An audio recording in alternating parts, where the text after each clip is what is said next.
ऊ गरौँ, हप्तामा चाहिँ सधैँ त्यो गरिरहन भन्दा हप्तामा 3 दिन गरौँ भनेर सुरु गरेका हौँ। यो अनुसार हाम्रो चाहिँ फोरममा हामीले चाहिँ सर्कुलर गरे अनुसार कोही चाहिँ फ्लक्चुएट भइरहन्छ सङ्ख्या र प्राय 20 जना भन्दा धेरै नै हुन्छ। आज चाहिँ अहिलेसम्ममा 31 जना आइसक्नु भएको छ। यति भन्दै मैले डाक्टर साहबलाई आफ्नो परिचय चाहिँ केही छ मैले छुट्याएँ भने त्यो भन्दै आफ्नो एउटा बोलिहाल्नु कि यही बेलामा भनेर। हजुर हजुर डाक्टर साहबले उपचार सम्बन्धी कुरा त गर्नुहुन्छ नै होला। म चाहिँ यो आयुर्वेदको नेपालमा वैधानिक सङ्गठनको सुरुवात कसरी भयो र कहाँ पुग्यो भन्ने विषयमा चाहिँ कहिलेदेखि सुरु भयो, कसरी सुरु भयो र अहिले कहाँ छ भन्ने विषयमा सङ्गठनात्मक स्वरूपको आवश्यकता पर्यो महसुस कसैलाई सुन्नु भने चाहिँ म भनिदिन्छु है। किनभने म त्यसैमा संलग्न भएर आयुर्वेद स्थापना गरेदेखि मैले त्यसैमा धेरै वर्ष काम गरेँ हुनाले त्यो अनुभवको आधार भन्नु पर्यो भने मौका पर्यो भने।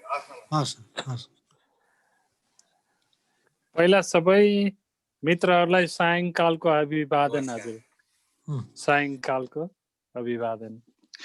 के थियो भने मैले एउटा मिस्टेक के थियो भने मलाई एउटा अहिले हामीहरू गएको 14 महिनादेखि क्यानाबिसको रिसर्चमा छौँ इन्टरनेसनल। त्यसको काठमाडौँ युनिभर्सिटीको एचओडीहरू 7 जना एचओडीहरू, अमेरिका हिब्रू युनिभर्सिटी, त्यसको एउटा ब्रिफ लेक्चर थियो। लेक्चर भन्दा नि डिस्कोर्स मिटिङ नै हो हाम्रो। त्यसलाई मैले सिद्ध्याएँ। मैले 5 मिनटमा आफ्नो कुरो राखेँ र हजुरहरूसित म मिस गर्न चाहन्न भनेर ध्रुवजीसित भने पनि थिएँ। र म आरामले अब 1 घन्टा बस्न सक्छु आरामले। र सबै मेरै उमेरका साथीहरू हुनुहुन्छ। म पनि 63 वर्ष लागेँ र म 1974बाट विद्यार्थी भएर जीवन यो विधातिर आएको हो। र मैले मेरो रिसर्च ब्रेनमा हो, ब्रेनको न्युरो ट्रान्समिटर्सहरूमा आयुर्वेदिक जडीबुटीहरूको प्रभाव कसरी हुन्छ भनेर त्यो बारेमा मेरो रिसर्च हो। 5-HT, serotonin, dopamine. अब यी कुरा मेडिकल भए तापनि धेरै साथीहरूको अनुभव भयो हुनाले मैले त्यो। अनि म पछि क्यान्सर रिसर्च चाहिँ मैले नेदरल्यान्डमा। अनि त्यसपछि अर्को एरिया मेरो के हो भने इन्टेलेक्चुअल प्रपर्टी राइट्स हो, जो चाहिँ मैले 1988 देखि आज पनि म गृह मन्त्रालयमा थिएँ।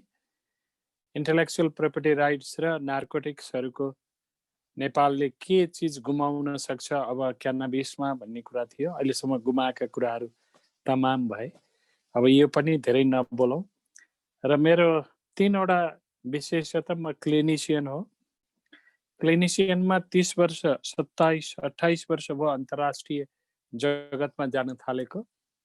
र म पहिला इन्टरनेसनल कङ्ग्रेसको साइन्टिफिक कमिटीको चेयरम्यान थिएँ 2002 मा। मैले WHO भयो, विपो भयो, फाओ भयो, सेरो भयो, अनि GUF भयो। यी अन्तर्राष्ट्रिय बाइलेटरल अथवा UN अर्गनाइजेसनहरूमा काम गरेको थिएँ। लामो समय मैले कस्मेटिक, हर्बल कस्मेटिकहरूमा जापानको एउटा ठुलो लार्जेस्ट कम्पनीको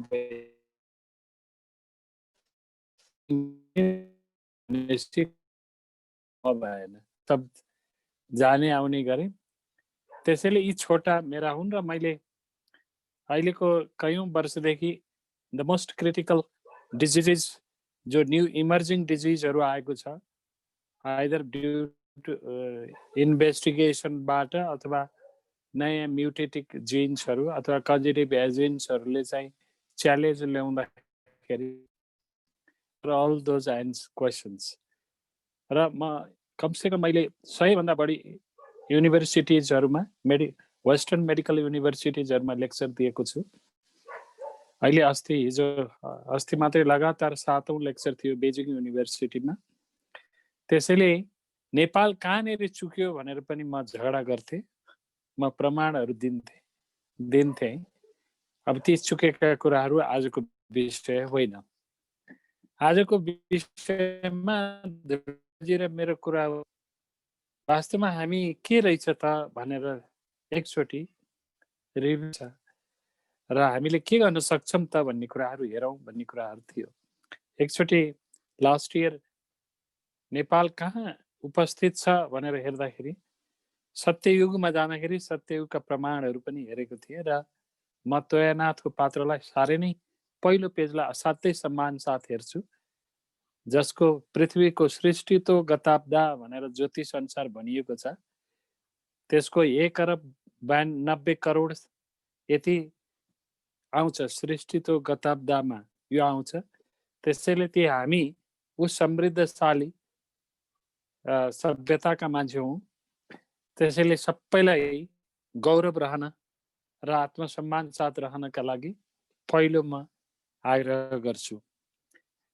किनभने जहिले पनि हिमालय चाहिँ स्पिरिचुअल एस्पिरेसनको, आध्यात्मिक उन्नयनको लागि, आध्यात्मिक अभ्यासका लागि र इभन उत्सर्गका लागि पनि आउने ठाउँ हुन्। हाम्रै परिवारका धेरै परै जानु पर्दैन, 40 वर्ष 50 वर्ष भयो भने मुक्तिनाथ जाँदाखेरि उतै बित्यो भने त्यो पनि असाध्यै पुण्य मानिन्थ्यो। हामी त्यो सभ्यताका मान्छे हौँ। इतिहासले कहिलेकाहीँ हामी असाध्यै विकसित जस्ता थियौँ र कहिलेकाहीँ हामी अतिशय कष्टमा पनि संयमित भएर बसेका थियौँ। त्यसैले जीवनको उत्तरार्धको यो कोरोना नै विश्वव्यापी रूपमा यो पेन्डेमिक हुँदाखेरि त्यतिखेर मलाई चाइनामा कुनमिनमा एउटा ठुलो हस्पिटल छ, त्यहाँ बोलाएको थियो। म गएको थिएँ र मैले आयुर्वेदले के दिन सक्छ भन्ने कुराहरू गरेर आएको थिएँ। त्यसपछि तुरुन्त म स्विजरल्यान्ड जानु पर्यो फेब्रुअरीमा, नै इन्ड अफ द जनवरी, त्यो लास्ट इयर। फर्केर आएपछि केही समयपछि यहाँ लकडाउन भयो र मेरो हमेसा के रह्यो भने we should work together, not as an individual entity हुनु हुँदैन भयो। प्रधानमन्त्रीलाई पनि अस्ति मैले आफ्ना स्पिचहरू दिँदाखेरि एकदम भनेको थिएँ, अब ती पनि छोडौँ। अब हामी जब हाम्रो जीवनको एउटा के गर्छु भने मिड लाइफ क्राइसिस भन्छौँ क्या हजुर। हामी नेपालीहरूको मिड लाइफ क्राइसिस के हो त भनेर सोच्दा डेफिनेटली हामीहरूले के भने अध्ययनको सिलसिलामा 20-25 वर्ष 30 वर्ष गुमाउँछौँ, अनि अर्को 20 वर्ष हामी 50 वर्ष हुँदा अथवा 60 वर्षसम्म हुँदाखेरि प्रोफेसनल हुन्छौँ। हाम्रा बच्चाको पढाइ होस्, घर होस्, सब गर्छौँ। अनि एउटा मध्यबिन्दुमा खडा भएर हेर्दाखेरि मैले जीवनमा के गरेँ, के पाएँ र अब मेरो के हो त भनेर हेर्दाखेरि एउटा ठुलो स्ट्याटिस्टिक, ठुलो मनोवैज्ञानिक खाडल जस्तो देख्छु म कहिलेकाहीँ। किन देख्छु भने जब रिटायर भएका हाम्रा साथीहरू हुनुहुन्छ, उहाँहरूको ज्ञानको जुन सम्पूर्ण सम्पदा छ, त्यो सम्पदा चाहिँ त्यो कस्तो अन्योलग्रस्त बनाएर राख्छ कि मैले हिजो चिनेका साथीहरू, मैले हिजो पढेका विषयहरू, मेरा अनुभवहरू ती चाहिँ रित्ता भइदिन्छन् र कयौँ साथीहरू चाहिँ कुनै न कुनै किसिमको बिमारीको ग्रस्त हुनुहुन्छ र कयौँ साथीहरू डिप्रेसनमा जानुहुन्छ। त्यसैले त्यो एउटा खाडल छ जसलाई मैले 1988 मा म इन्डियामा मेरो 10 वर्ष 11 वर्ष म इन्डियामा अध्ययन गरेँ, नेपालमा 3 वर्ष गरेँ।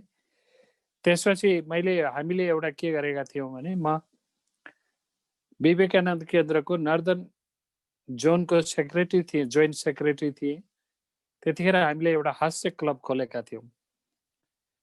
मलाई 2005 मा एकजना 82 वर्षको वृद्धले एउटा सिडी पठाउनु भयो, उहाँहरूले हास्य गरेको, हास्य क्लबका बारेमा अथवा हाँस्नुका बारेमा धेरै लेक्चरहरू सुनिन्छ। धेरै नहोला, तर हाम्रा यहाँ अध्यात्म चिन्तन हुने नेपाली मित्रहरू, बन्धुहरूले पनि भानु शर्माजी सहित योगी अन्य साथीहरू जति हुनुहुन्छ उहाँहरूले थप्पडी बजाउनुहोस् है भन्नुहुन्छ। म यहाँबाट सुरु गर्न चाहन्छु। किन त चाहन्छु भने चीनमा एउटा हङकङमा एउटा ठुलो अर्गनाइजेसन छ हजुर, world outstanding medical doctors association भनेर।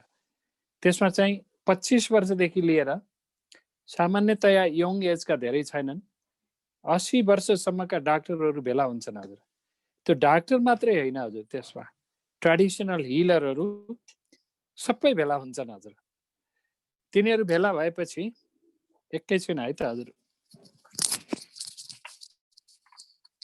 ट्रिटमेन्ट पद्धतिको बारेमा चर्चा हुन्छ। फिलोसफी कहाँनिर वेस्टर्न फिलोसफी सिद्धियो, कहाँनिर क्वान्टम लिप भयो, कहाँनिर भयो भन्ने विषय आजको होइन, त्यसैले यो चर्चा नगरौँ।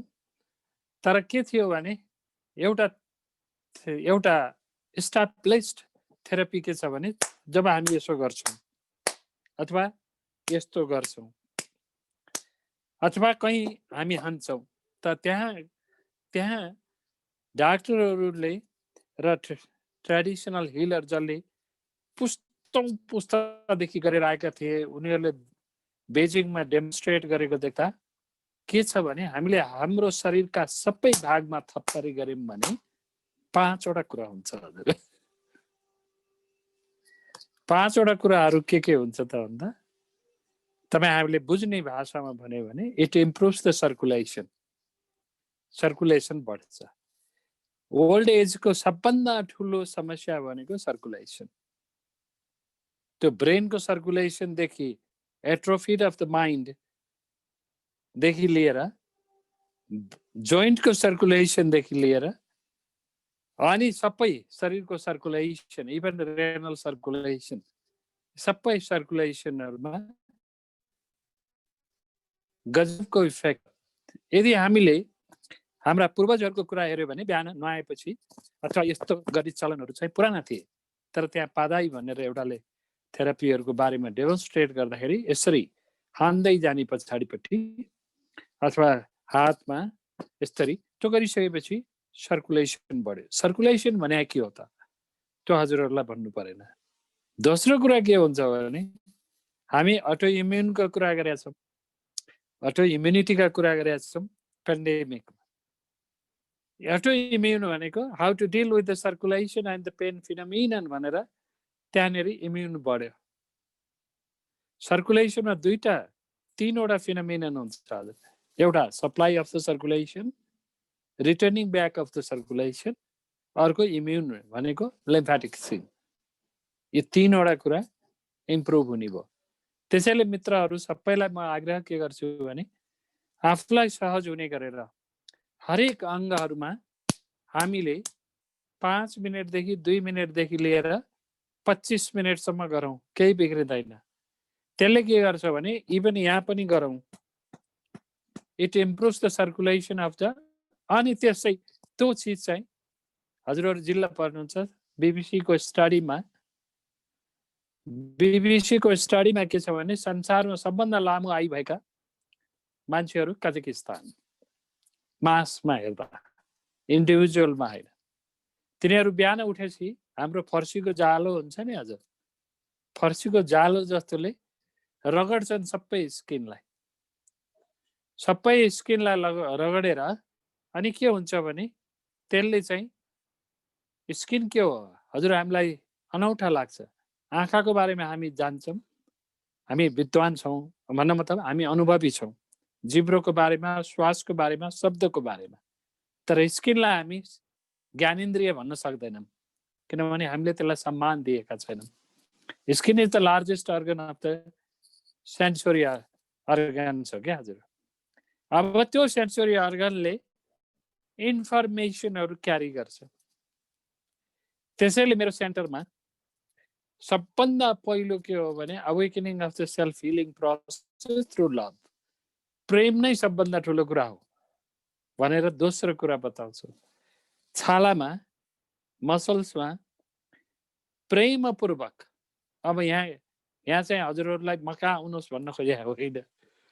मका मेरो सेन्टरमा 122 देशका मान्छे आउनुहुन्छ। संसारमा मोस्ट डिफिकल्ट डिजिजदेखि लिएर मोस्ट स्पिरिचुअल पिपल, रिम्पोचेहरू, विद्वानहरू आध्यात्मिक उन्नयनका लागि गाह्रो भयो भने नि आउनुहुन्छ, अझ विकसित हुनु पर्यो भने नि आउनुहुन्छ। कारण के भने शरीरमा एउटा स्वाभाविक प्रक्रिया छ। त्यो स्वाभाविक प्रक्रिया भनेको हामी खान्छौँ। हामीलाई के लाग्छ भने खाएको खाना भात कहीँ पनि रहँदैन, त्यो इनर्जी ट्रान्सफर्मेसन हुन्छ। हजुर, त्यो भइसकेपछि के छ, शरीरमा त्यो चिज रहँदैन। कस्तो मेरो यो लेक्चर दिँदै थिएँ हजुर मेडिकल युनिभर्सिटीमा, 5 दिनको सिरिज अफ लेक्चर थियो, 98 तिरको कुरा होला। अनि लास्ट दिनमा के सोध्यो भने what is the difference, can you just tell us in one sentence what is the difference between your system of thoughts of medicine and the Western biomedicine भनेको एउटा कुरा भनेको थिएँ, because it was a urgent उ थियो हजुर। You people always talk about the death and dying and apoptosis. We always talk about the transformation, dying. Everything is transformed. चाहे त्यो गीता हेरौँ, चाहे त्यो वेद हेरौँ, चाहे त्यो उपनिषदहरू हेरौँ, जतिखेर नि के छ भने ट्रान्सफर्मेसन छ। शरीर यस्तो चिज हो, खाएको अन्न never stage alone in any part, कहिल्यै पनि छैन।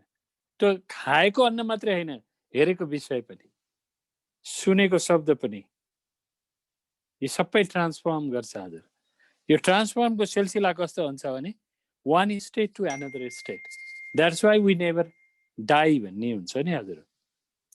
कहिल्यै मर्दैनौँ हामी, चोला फेर्छौँ मात्रै, चोला फेर्छौँ। यही कुरा गर्नलाई फेरि 2 दिन अरू लेक्चर दिनु परेको थियो, किनभने how the cortisol level changes into the body, suprarenal किडनीहरूका ग्ल्यान्डहरूमा इम्युनिटीमा कसरी ट्रान्सफर्मेसन आउँछ। त्यसैले मेरो आग्रह के छ भने दोस्रो पोइन्टमा, यही दोस्रो पोइन्टको स्वयं प्रतिको प्रेम,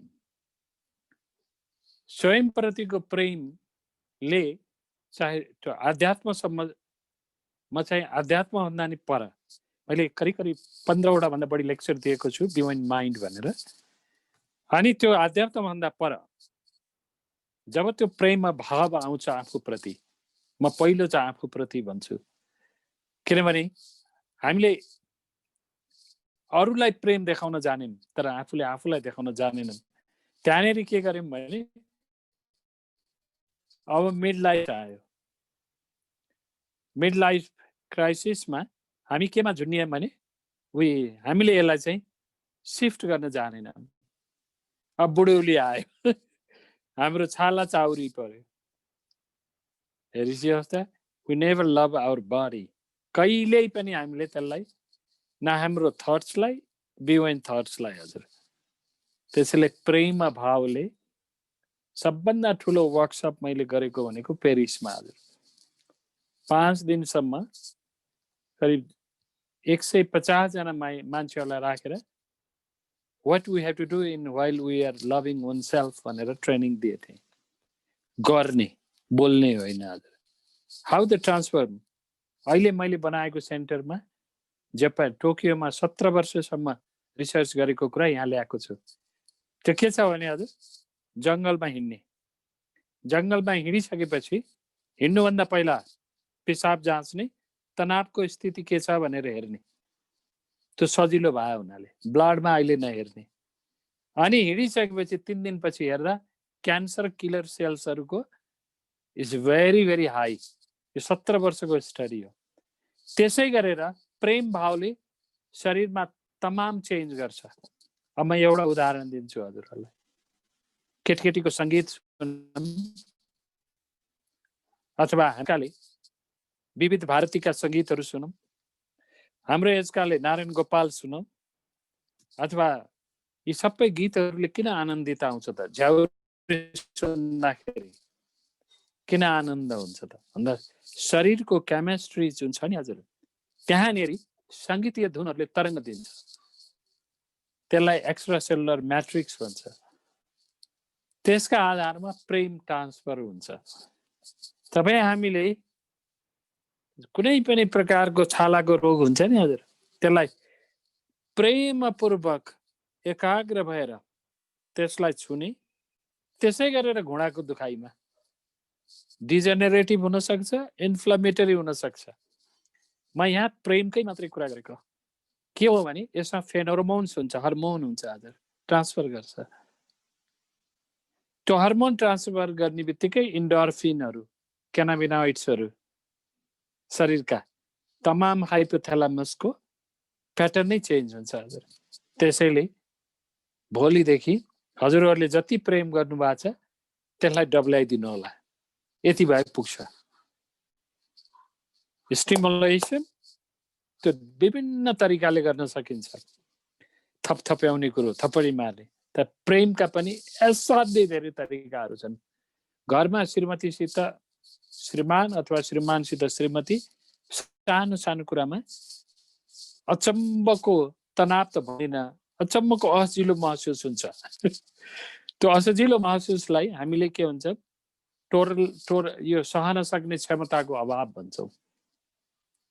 सहन सक्ने क्षमताको अभाव भनेको साइकियाट्रिस्ट कहाँ गयो भने तपाईँ रेस्टलेस हुनुभयो भनेर मनलाई गाली गर्छ। फिजिसियन कहाँ गयो भने you are too much stressed your physiology भन्छ, बडी भन्छ। तर त्यो बिचमा ब्रिज भनेको के हो त? इन्द्रियहरू। इन्द्रियहरू केमा काम गर्छन् भने हरेक विचार छ नि हजुर, त्यो विचारमा बायोकेमिकल चेन्ज हुन्छ।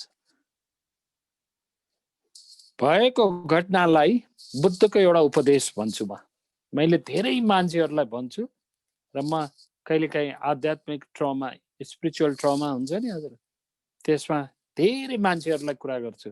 म कहाँ आउनुहुन्छ, त्यो आउँदाखेरि म हिलिङ सेसनहरूमा लिएर जाँदाखेरि बुद्ध र आनन्द एकैचोटि घरबाट, आश्रमबाट, बिहारबाट निस्केर हिँड्दा एकजनाले टाउकोमा थुकिदियो। बुद्धले यसो गरेर माथि हेर्नुभयो, हेरिसकेपछि बुद्ध आफ्नो बाटो लाग्नुभयो। त्यो मान्छे चाहिँ परेशान भयो, पछुतो लाग्यो। बेलुका बुद्ध आइसकेपछि अनि त्यो मान्छे चाहिँ एकदम छटपटिएर आउँछ र ढोक्दै मलाई माफ गर्नुहोस् भन्छ। बुद्धले केही पनि गर्नुहुन्न, यो उल्लेखित छ, एउटा सुकेको पात दिएर ऊ त नदीमा राखेर आऊ भन्नुहुन्छ। भोलिपल्ट बिहान आऊ है भन्नुहुन्छ। भोलिपल्ट बिहान आइसकेपछि त्यो पात हिजो राखेको लिएर आऊ भन्नुहुन्छ। त्यहाँ त जान्छ, पात त थिएन। अनि आइसकेपछि काल कति बलवान छ, यसैलाई क्षण भङ्गुरवाद भन्छ हजुर। क्षण भङ्गुरवाद, एभ्रिथिङ इज सिफ्टिङ। त्यसैले मित्रहरूलाई म के आग्रह गर्छु भने कुनै पनि मेमोरी, कुनै पनि स्मृति हुन्छ नि हजुर, कुनै पनि प्रकारको द्वन्द्व छ नि, द्वन्द्व जीवन हो। तर द्वन्द्वभित्रको भ्यालु, मूल्य छ नि, द्वन्द्वभित्रको मूल्य भने के त? ए उसले यस्तो भन्ने त मलाई, अथवा यी प्रकारका भावहरूले के गर्छ भने अर्गनहरूलाई खराब गर्छ, अङ्गहरूलाई। 5 मिनट रिसायो भने 15 किलोमिटर दौडिने बल खर्च हुन्छ। म स्विडेनमा लेक्चर दिँदाखेरि हजुर मलाई त्यहाँ साइन्टिस्टहरूले मेजर गरेर बताएको थिए। म वैदिक टाइममा, वैदिक कालका उपासकहरू कसरी बस्थे भनेर र स्वास्थ्यको बारेमा लेक्चर दिँदै थिएँ, त्यतिखेर भनेका थिए। त मेरो आग्रह के रहन्छ भने कुनै पनि विचारको द्वन्द्व जुन हुन्छ नि, तपाईँलाई औषधि खानु छ भने, अहिले तपाईँलाई कुनै औषधि खानु छ भने म के आग्रह गर्छु भने प्रेमपूर्वक खानुहोस्, प्रेमपूर्वक खानुहोस्। किनभने तपाईँले प्रेमले खानुभयो भने त्यो औषधिको इफेक्ट इज डिफरेन्ट। आज ब्लड प्रेसरको लोसार्टन खायो, एकदम आत्तियो, ब्लड प्रेसर स्टिल इज 180, घट्नै मान्दैन। अनि डाक्टरको सेतो कोट देख्यो अथवा देखेन, अथवा इन्स्ट्रुमेन्ट देख्यो, घरमा बच्चासित नाति नातिना बाहेक छोरा बुहारी छोरीहरू सबैसित एक प्रकारको कहाँनिर तालमेल छैन भनेर खोज्दै हिँड्यो। अनि त्यसले के गर्यो त? स्टिमुलेसन गर्यो सबै कर्टिजोल लेभल, क्राइसिसको हर्मोनलाई बढाइदियो। अनि त्यसले बिपी बढ्यो। अनि के हुन्छ, बेलुका यसो अथवा बिहान सबेरै पानी नखाइकन कुनै औषधि खानु छ भन्यो, थाइरोइडको औषधि भन्यो, अथवा कुनै औषधि खानु छ भने धेरै जसो भिटामिन डी भन्यो अथवा भिटामिन्सहरू खानलाई त गाह्रो लाग्दैन, तैपनि कति औषधि खाने भन्यो द्वन्द्व। म के भन्छु भने द्वन्द्वहीनता भनेको होइन, द्वन्द्व जीवन हो तर सकारात्मक द्वन्द्व भन्छ। किनभने जीवन आफै इभोल्युसनरी प्रोसेस हो। जीवन आफै के छ भने विकसित हो, द्वन्द्वलाई गलत अर्थ लिन हुँदैन। बच्चासित मन नपर्न सक्छ, त्यसलाई लिएर टेन्सन गर्न हुँदैन भने आए मैले, तर बच्चासित डिस्कसै हुन हुँदैन भनेको होइन। द्वन्द्वभित्र द्वन्द्व रहित हुन सक्ने जीवन कला, यसले ब्रेनदेखि लिएर धेरै साथीहरू, हाम्रा उमेरका साथीहरूमा अल्जाइमर, डिमेन्सिया, कर्टिकल डिजेनरेसन अनि न्युरोलोजिकल डिमाइलिनेसन, यो सबै चिजहरू देख्छौँ। अनि मेरा मित्रहरूलाई म एउटा घटना सुनाउन चाहन्छु। म उसको 97 तिरको कुरा होला हजुर, इटलीको बोलोनिया भन्ने शहरमा लेक्चर दिँदै थिएँ। अनि एकजना महिला उहाँको श्रीमान सहित आउनुभयो। उहाँको उमेर 62 वर्ष जतिको रहेछ, दुइटै मेडिसिनका प्रोफेसर। श्रीमतीलाई के रहेछ भने हासिमोतो थाइरोइडाइटिस, मल्टिपल स्क्लेरोसिस, दुइटै अटो इम्युन डिजिज हुन्। आफ्नै शरीरले द्वन्द्व गर्ने तरङ्ग हो।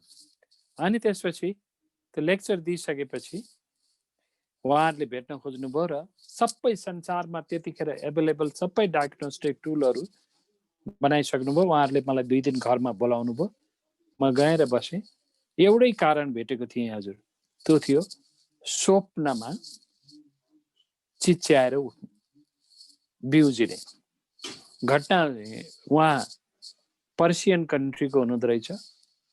1960 तिर के थियो भने 60-50 तिर के थियो, 40-45 देखि अझ पहिलादेखि नै त्यहाँ मान्छेलाई के गरिन्थ्यो भने काटिन्थ्यो। पर्सियन कन्ट्रीहरूमा आफ्नो विश्वासभन्दा बाहिरका मान्छेहरूलाई कोर्ट यार्डमा फाल्थे। फाल्दाखेरि तिनी बच्ची थिइन् 14 वर्षकी, तिनले होइन 8 वर्षकी थिइन् तिनले त्यो स्लथर देखेर अनि भागेर उनको अङ्कलसित महिनौं दिन भागेर इटलीमा गएर बस्छिन्। पछि अङ्कल बिते र हरेक दिन मध्यरातमा उठेर मामा पापा भनेर चिच्याउँथ्यो र पुरा शरीर स्वेटिङ हुन्थ्यो, पसिना हुन्थ्यो। निन्द्रा एउटा न्युरोलोजिकल स्थितिमा, नर्भस सिस्टमको स्थितिमा के हो भन्दा एउटा युनिफाइड फिल्ड हो निद्रा। त्यहाँ ए ड्रप अफ द स्ट्रेस आउँछ नि हजुर, एउटा ढुङ्गा जस्तो ड्रप छुइने बित्तिकै के हुन्छ त, यसले तरङ्ग गरेर नर्भस सिस्टमहरूलाई चाहिँ बेपत्ता उथल पुथल गर्छ। उनी पछि इटली बिहा गरिन्, इटलीमै पढिन् अनि प्रोफेसर भइन्। उनको छोरी पनि मेडिसिनको प्रोफेसर थिइन्। अनि मैले के भने 4वटा कुरा बताएँ हजुर। एउटा, सुत्ने बेलामा जब निद्रा आउने बेला हुन्छ नि हजुर, त्यतिखेर एउटा सङ्गीत सुन्ने। निदाइसकेपछि उनको श्रीमानले अर्को सङ्गीत सुनाउने। अनि बिहान उठ्दाखेरि अर्को सङ्गीत, उनी बिउजिनुभन्दा पहिला र उनी बिउजेपछि अर्को सङ्गीत। त्यसैले मेरा मित्रहरूलाई म के आग्रह गर्छु भने हामी कहाँ सङ्गीतको खानी छ। म यो भन्दिनँ कुन सङ्गीत अहिले म भन्दिनँ, तर म के भन्छु भने जसले तपाईँलाई गहिरो रिल्याक्सेसन दिन्छ। तपाईँलाई कुनै भजन होस्, कुनै गीत होस्, कुनै नाद, कुनै प्रकारका नाद अथवा भैरव भयो, कुनै पनि प्रकारका तरङ्गहरू, बाँसुरीको होस्, केहीको पनि होस्, यो कसरी ट्राभल गर्छ भन्ने मेरो कुरा हो। मैले पनि अरूसित सिकेको छु, कतिलाई मैले सिकाएको छु। यी तरङ्गहरूले शरीरमा एक प्रकारको लय उत्पन्न गर्छ, त्यसलाई अघि मैले भने एक्स्ट्रा सेलुलर मैट्रिक्स। यति लेखेपछि उनी अरू 10 वर्ष बाँच्छिन्। म हरेक वर्ष जाँदाखेरि उनलाई भेट्थेँ, एक रात बस्थेँ।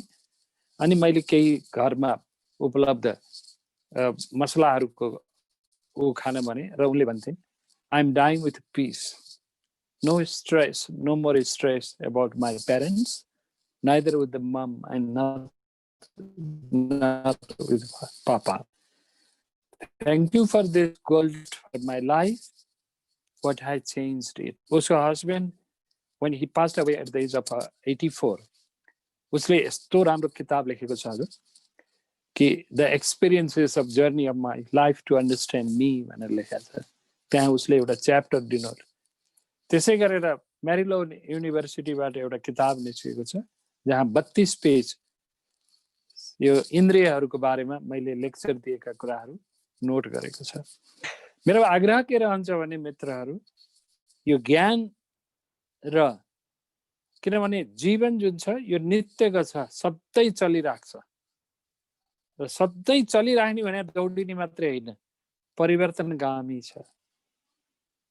र एउटा चिज त्यो परिवर्तनगामीलाई यस्तो इन्टेलिजेन्स अर्केस्ट्रा छ कि कहीँ चोट लाग्यो भने सम्पूर्ण शरीरको इम्युनिटी त्यहाँ पुग्छ। त्यसै गरेर मनको चोटका लागि पुग्छ, स्मृतिको चोटका लागि पुग्छ।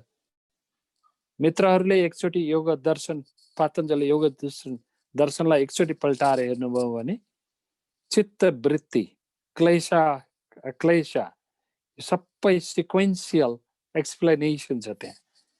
त्यसैले यो टाइम हो हजुरहरूलाई, कहिले पर्यो भने पातञ्जलि योग सूत्रमा 100 लेक्चरहरू समेत हुन्छ हजुर त्यसमा। तर मित्रहरूलाई कुनै प्रश्नहरू सोध्न परेछ भने पछि कहिले अर्गनाइज गरौँला। त्यो माइन्ड जतिको क्रिएटिभ चिजलाई दोष नदिनु होला। होला मनमा तरङ्ग होला, त्यो तरङ्ग कसरी समाधान गर्ने? प्रेमबाट मात्रै। अब मैले धेरै प्रेमका कुरा गरेँ, अब म अर्कोतिर जाउँ। त्यसैले म के भन्न चाहन्छु भने हजुर, अनि यति धेरै गहन ज्ञानको स्रोत र यति धेरै गहन हाम्रो सम्बन्धको स्वरूप र हाम्रो प्रेमको स्वरूप हामी कुनै सभ्यतामा पाउँथेनौँ, तर हामी लस्ट भयौँ। जस्तै अमेरिका जाउँ, युरोप जाउँ, हाम्रा उमेरका 65 वर्षदेखि माथिका कुरा गर्छन् हजुर, उनीहरू छलफल गर्छन् हजुर। कस्तो छलफल गर्लान् त्यो अलग कुरा हो, तर त्यो सान्निध्यता भनेको त्यो इनर्जी फिल्ड हो। हामी कहाँ 1-2 ठाउँ पाइन्छ, जस्तै पशुपतिनाथको मन्दिर अथवा हाम्रा पहिला हजुरहरूलाई याद छ होला सबैलाई, असनका गल्लीहरूमा जाँदा तबलाका आवाजहरू, भजनका आवाजहरू, अथवा म केटी छँदाखेरि हामी गाउँघरमा गएर भजन गाउँथ्यौँ हजुर। ती सबै चिजहरू के हुनु भने यिनको शरीरमा प्रभाव छ, यिनीहरूको शरीरमा मूल्य छ र मूल्यविहीन छैन कुनै पनि कुरा। चाहे त्यो पिपलको बोटमा पानी चढाएको होस् अथवा बरको बोटमा, यी अलग प्रसङ्ग होला नि, तर सबैको मूल्य छ। तर सबभन्दा श्रेष्ठकर मूल्य भनेको स्वयं प्रतिको प्रेम, यो स्वयं प्रतिको प्रेम। अब त्यसपछि म अर्को प्रसङ्ग चाहिँ गरौँ। जस्तै जोइन्टहरू पेनहरू भए, यो हाम्रो उमेरमा त हुन्छ। डाक्टरले भनिदियो, एमआरआई गर्यो, सिटी स्क्यान गर्यो, एक्सरे गर्यो, अल्ट्रासाउन्ड गर्यो, जोइन्टहरू। यो डेफिनेटली यो एजमा गएर जोइन्ट खिइन्छ भनेर भन्यो। म मेरा मित्रहरूलाई मेरो यो अनुभवले के भन्छु भने, खिने भनेको के भनेर सोध्नुपर्छ डाक्टरलाई। 5 वटा चिज हुन्छ त्यहाँ, दुईटा हड्डी हुन्छ हजुर, त्यो हड्डीलाई समात्ने कार्टिलेज हुन्छ हजुर, त्यसलाई हड्डीलाई मिलाउने क्याप्सुल्सहरू हुन्छ, त्यसलाई मिलाउने अर्को लिगामेन्ट्सहरू हुन्छ, टेन्डन्सहरू हुन्छ, मसल्सहरू हुन्छ, अनि त्यो सबैलाई न्युट्रिसन पुर्याउने ब्लड सप्लाई हुन्छ। तर हामी त्यो कुरा चाहिँ गर्दैनौँ चिकित्सकहरू। How to improve the blood supply, how to relax the joint, how to improve the circulation, त्यो हामी कुरा गर्दैनौँ। अब यहाँनिर के हुन्छ भने एक्सर्साइजले यी सबै लिमिटेसनहरूलाई केही न केही हदसम्म पुर्याउँछ। त्यो पनि हामी के भन्छ व्यायाम गर्नु भन्छौँ, छोडिदिन्छौँ, चिकित्सकको रोल सिद्धियो। ऊ त्यो फिजियोथेरापिस्ट कहाँ गएर व्यायाम गर्नु भन्छ। फिजियोथेरापिस्टले जानेको व्यायाम र डाक्टरले त्यो जाँचेर गरेको व्यायाम फरक हुन्छ। जस्तै म सजिलो कुरा बताउँछु हजुर, एउटा सजिलो कुरा के भने दुईटा खुट्टा हुन्छ नि हजुर, दुईटा खुट्टालाई कुर्कुच्चा छ नि हजुरको, त्यो कुर्कुच्चाको जोर्नीमा हामीले एउटा रुमालले बाँधौँ, टाई गरेर राम्रोसित रुमालले बाँधेर यसरी गोडा उठाउँ अनि तल लैजाउँ। यो भनेको के हो भने सिमेट्रिकल मुभमेन्ट हो। सिमेट्रिकल मुभमेन्ट भनेको एज हुँदै गइसकेपछि कहीँ एउटा रगतको सप्लाई घटेको हुन्छ, कहीँ बढेको हुन्छ, अथवा जनरलाइज घटेको हुन्छ। त्यो सिमेट्रिकल मुभमेन्टले के गर्छ भने होइन ए साथी तिमी त अलिक गरेर हिँडेको छ, तिम्रो खुट्टा ठिक छैन भन्छौँ हामी। तर सिमेट्रिकल मुभमेन्ट भयो भने all the muscles use to be active. कुर्सी अलि अर्को कुर्सीमा बस्यो, यसरी खुट्टा चलाउने हजुर, दुईटा एकैचोटि, अथवा घोप्टे सुत्यो अनि यसरी त्यो बाँधिकन चलाउने, त्यसले नी रिप्लेसमेन्टलाई हटाउँछ। किनभने घुँडामा बोनहरू मात्रै इम्पोर्टेन्ट होइन हजुर, लिगामेन्ट पनि इम्पोर्टेन्ट हो। यो सबै मैले भनेको कुरा इम्पोर्टेन्ट हो। त्यसले के गर्छ भने सर्कुलेसन इम्प्रुभ गर्यो। त्यहीँनिर सुनिएपछि हामी के गर्छौँ भने हामीले सुनिसकेपछि, सुनिनु भनेको बडीको एउटा फिनोमिनन हो, क्रिया हो। त्यो क्रियालाई हामीले कसरी डिल गर्ने? तत्काल सुनिएको छ, चोट लागेको सुनिएको छ, त्यो अर्कै लाइनबाट जानुपर्छ, किनभने त्यतिखेर हाई भास्कुलर हुन्छ, रगतहरूको सप्लाई एकदमै हुन्छ। त्यही चिज फेरि पुरानो सुनिएको छ, पुरानो भएर कलेक्सन भयो भने एक्स्ट्रा एक्जुडेट लिक्विड हुन्छ, त्यो अलग हुन्छ। तर के हुन्छ कहिलेकाहीँ एक दिन ठिक छ अर्को दिन दुख्छ, एक दिन ठिक छ अर्को दिन दुख्छ, त्यो भनेको रिपिटेटिभ इन्जुरी भयो। यी सबै इन्जुरीहरूमा घरमा अलिकति तेल हुन्छ, तोरीको तेल लिउँ, 2टा मेथी हालौँ, 4वटा लसुन हालौँ, थोरै अदुवा हालौँ, फ्राई गरौँ, अनि त्यो तेलले सुनिएको छ भने जोडले मालिस नगरौँ पटक्कै, किनभने एक्जुडेटिभ इन्फ्लामेटरी प्रोसेस अरू बढ्छ।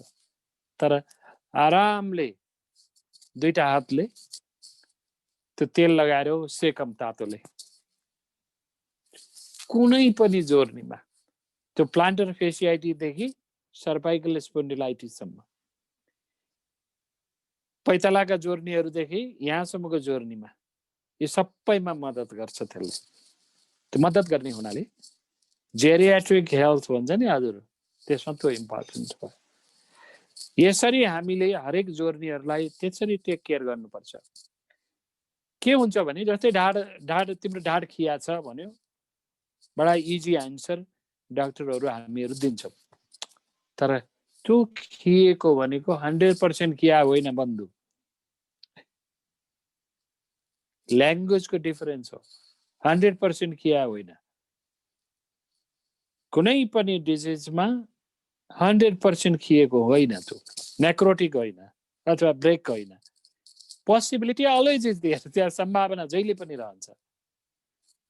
फ्र्याक्चर भएको बेलामा, एक्सिडेन्ट भएको बेलामा ती अलग अवस्था हुन्, तर जेरियाट्रिकमा हामीले ती जोर्नीहरूलाई चाहिँ बलियो बनाउनु पर्छ।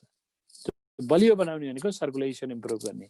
सर्कुलेसन इम्प्रुभ भनेको सही किसिमको एक्सर्साइज सामान्य हुन सक्छ। एक्सर्साइज भन्ने बित्तिकै कुरा आउँछ, हामीले सामान्य भाषामा बुझाएको के हो? एउटा एक्सर्साइज, एउटा योगा। योगा र एक्सर्साइज भनेको भन्दा बिचमा अर्को छ। एक्सर्साइज हजुरले थाहा पाइसकेको छ, मर्निङ वाकका एक्सर्साइजहरू, नर्डिक एक्सर्साइजहरू सबै भए ल। तर के छ भने कुनै हातलाई हजुरले यस्तो यस्तो यस्तो यस्तो गर्नुभयो भने अलग प्रभाव हुन्छ। तर त्यो हातलाई यस्तो गर्ने र एकछिन यहाँ राख्नुहोस्, इम्प्रुभ्स द सर्कुलेसन, अनि बिस्तारै लैजानुहोस्। त्यसलाई के भयो त, त्यो मसल्सहरू, जोइन्टहरूलाई चाहिँ हजुरले एकदमै स्मुथली चलाउनु भयो अनि ultimately effect is a different. त्यसलाई स्ट्रेचिङ एक्सर्साइज भनेर भन्नुपर्छ। हामीले योगमा हजुरहरूले योगको भाषामा सुन्नुभयो आसनमा स्थिर चिर सुखमा आसनम, सुख स्थिर चिर, यस्तो आसन गर यो एजमा कुनै पनि आसनले नदुखाओस्। पहिलो कुरो आज 10 कुनै जोर्नी हामीले चलायौँ 20% चलायौँ भुजङ्गासन गर हात यस्तो गरेर यसो स्ट्रेच गरौँ पछाडिपट्टि अलिकति दुख्यो अलिकति अगाडि झर्क्यौँ अनि आज केवल 10 दिनसम्म त्यति गर्यौँ त्यहाँ सुख होस्। Pain impulse should not be triggered. Youth एजमा फरक भयो, अब हामी जेरियाट्रिकमा छौँ। त्यसैले हरेक आसनको मूल्य छ। त्यो आसन कसरी गर्ने, त्यो आसनपछि विश्राम। बन्धुहरूलाई म आग्रह गर्छु, योग निद्रा सुन्नु भएको छ होला, यी सबै चिज सहज र सहज तरिकाले गरौँ, यसले शरीरमा प्रभाव पार्छ। यी चिजहरू गरिसकेपछि त्यसैले म के आग्रह गर्छु भने यो बेलामा गएर ब्याडमिन्टन बेसरी खेल्नुहोस् भन्ने। अस्ति आजै आउनु भएको थियो फुटसाल गएर खेलेको डाक्टर, बट के भयो भने खेल्दाखेरि नी ट्विस्ट गर्यो, घुँडा चाहिँ यसो ट्विस्ट भयो। के गरौँ, घुँडालाई सकेसम्म सम्हालेर राख्नुहोस्। अहिले एक्सरे गरौँ कुनै किसिमको फ्र्याक्चरहरू छ कि छैन, र त्यसलाई अहिले आइसले सकिदिनुहोस्, किनभने हाई भास्कुलारिटी कम गर्छ त्यसले। तर त्यही कुरो 10 दिनपछि काम लाग्दैन, 5 दिनपछि काम लाग्दैन, किनभने circulation has been compromised. Age हुँदाखेरि सबभन्दा ठुलो कमजोरी भनेको जोर्नीहरूमा हो, मसल्सहरूमा हो, मसल्सहरू एट्रोफी भएर जानु हो। त्यो कुरा ख्याल गरौँ। त्यो कुरा ख्याल गर्नको लागि जेरियाट्रिक केयरको लागि विभिन्न प्रकारका जोइन्टहरूका लागि मका 80-85 वर्षसम्मका मान्छेहरू आउनुहुन्छ। कही 4 हप्ता 2 हप्ता 4 महिनासम्म बस्नुहुन्छ। त्यो अर्को कुरा भयो। तर हाम्रो भनाइ के छ भने यस्ता सजिला तरिकाहरू छन् जो हामीले सिक्नुपर्छ, सिकाउनुपर्छ। त्यसैले हामी नेपाली बन्धुहरूलाई के गर्छौँ भने परिवारका सदस्यहरूलाई बोलाएर राम्रोसित तालिम दिन्छौँ। कहिले श्रीमान श्रीमती, कहिले छोरा बुहारी, अनि अथवा छोरीहरू जो होस्, नाति नातिना भन्दा त्यसले जोइन्टहरूको केयर चाहिँ गर्नु होला। जोइन्टहरूको माइन्डको केयरदेखि जोइन्टको केयर। अब खानाको कुरा, जेरियाट्रिकमा खानाको कुरा महत्त्वपूर्ण छ। अघि मैले भनेको थिएँ हजुरहरूलाई ट्रान्सफर्मेसन अफ इनर्जी। जस्तै तपाईँ हामीलाई त थाहा थियो, हामीलाई धेरै डिटेल थाहा थिएन। हामी आचमान गरेर खान्थ्यौँ र हामी पानी यसरी पिउँथ्यौँ, खाना यसरी पकाउँथ्यौँ, यसरी खान्थ्यौँ। एउटा किताब निस्केको छ अहिले 3 वर्ष जति एराउन्ड भयो हजुर, पानीको बारेमा। जापानिज एउटा वैज्ञानिकले निकालेको एउटा किताब, फोटोहरू सहितको किताबमा हजुर हामीले यसरी पानीलाई ढोग्यौँ भने वाटर मलिक्युल चेन्जेस इट्स सेप। हामीले असाध्यै धेरै आक्रोशमा पानी पियौँ भने अथवा पानीको मलिक्युलको स्टडी गर्यो भने it changes the molecule of the waters. यी कुराहरू एभिडेन्सहरूले पत्ता लागेको छ। त्यसैले यी कुराहरू कस्ता छन् भने एउटा सर्टेन लेभल अफ। त्यसैले म के आग्रह गर्छु भने जे खानु भएको छ पहिलो चिज के हो भने पहिलो चिज प्रेमले खाने र उपयुक्त रूपमा। जस्तै कहिलेकाहीँ के हुन्छ, हामीलाई डाक्टरले के भन्नुभयो भने कुनै पनि फ्याट नखानुहोस् भन्नुभयो। ल म माने, कुनै पनि फ्याटलाई क्याटेगोरिकल्ली हेरौँ।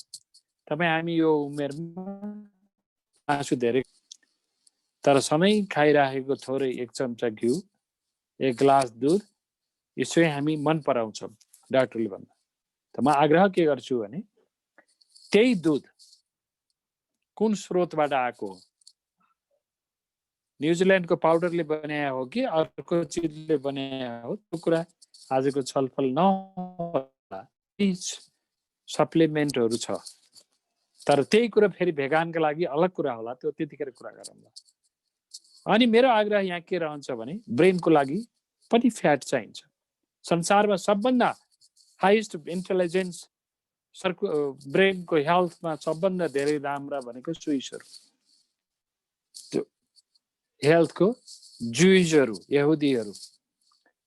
उनीहरूले जति खाने चिज र फ्याट खानै सक्दैन अहिले हाम्रा पुर्खाहरूले त खाए, हामीले पनि गुठीभरि नौनी खान्थ्यौँ।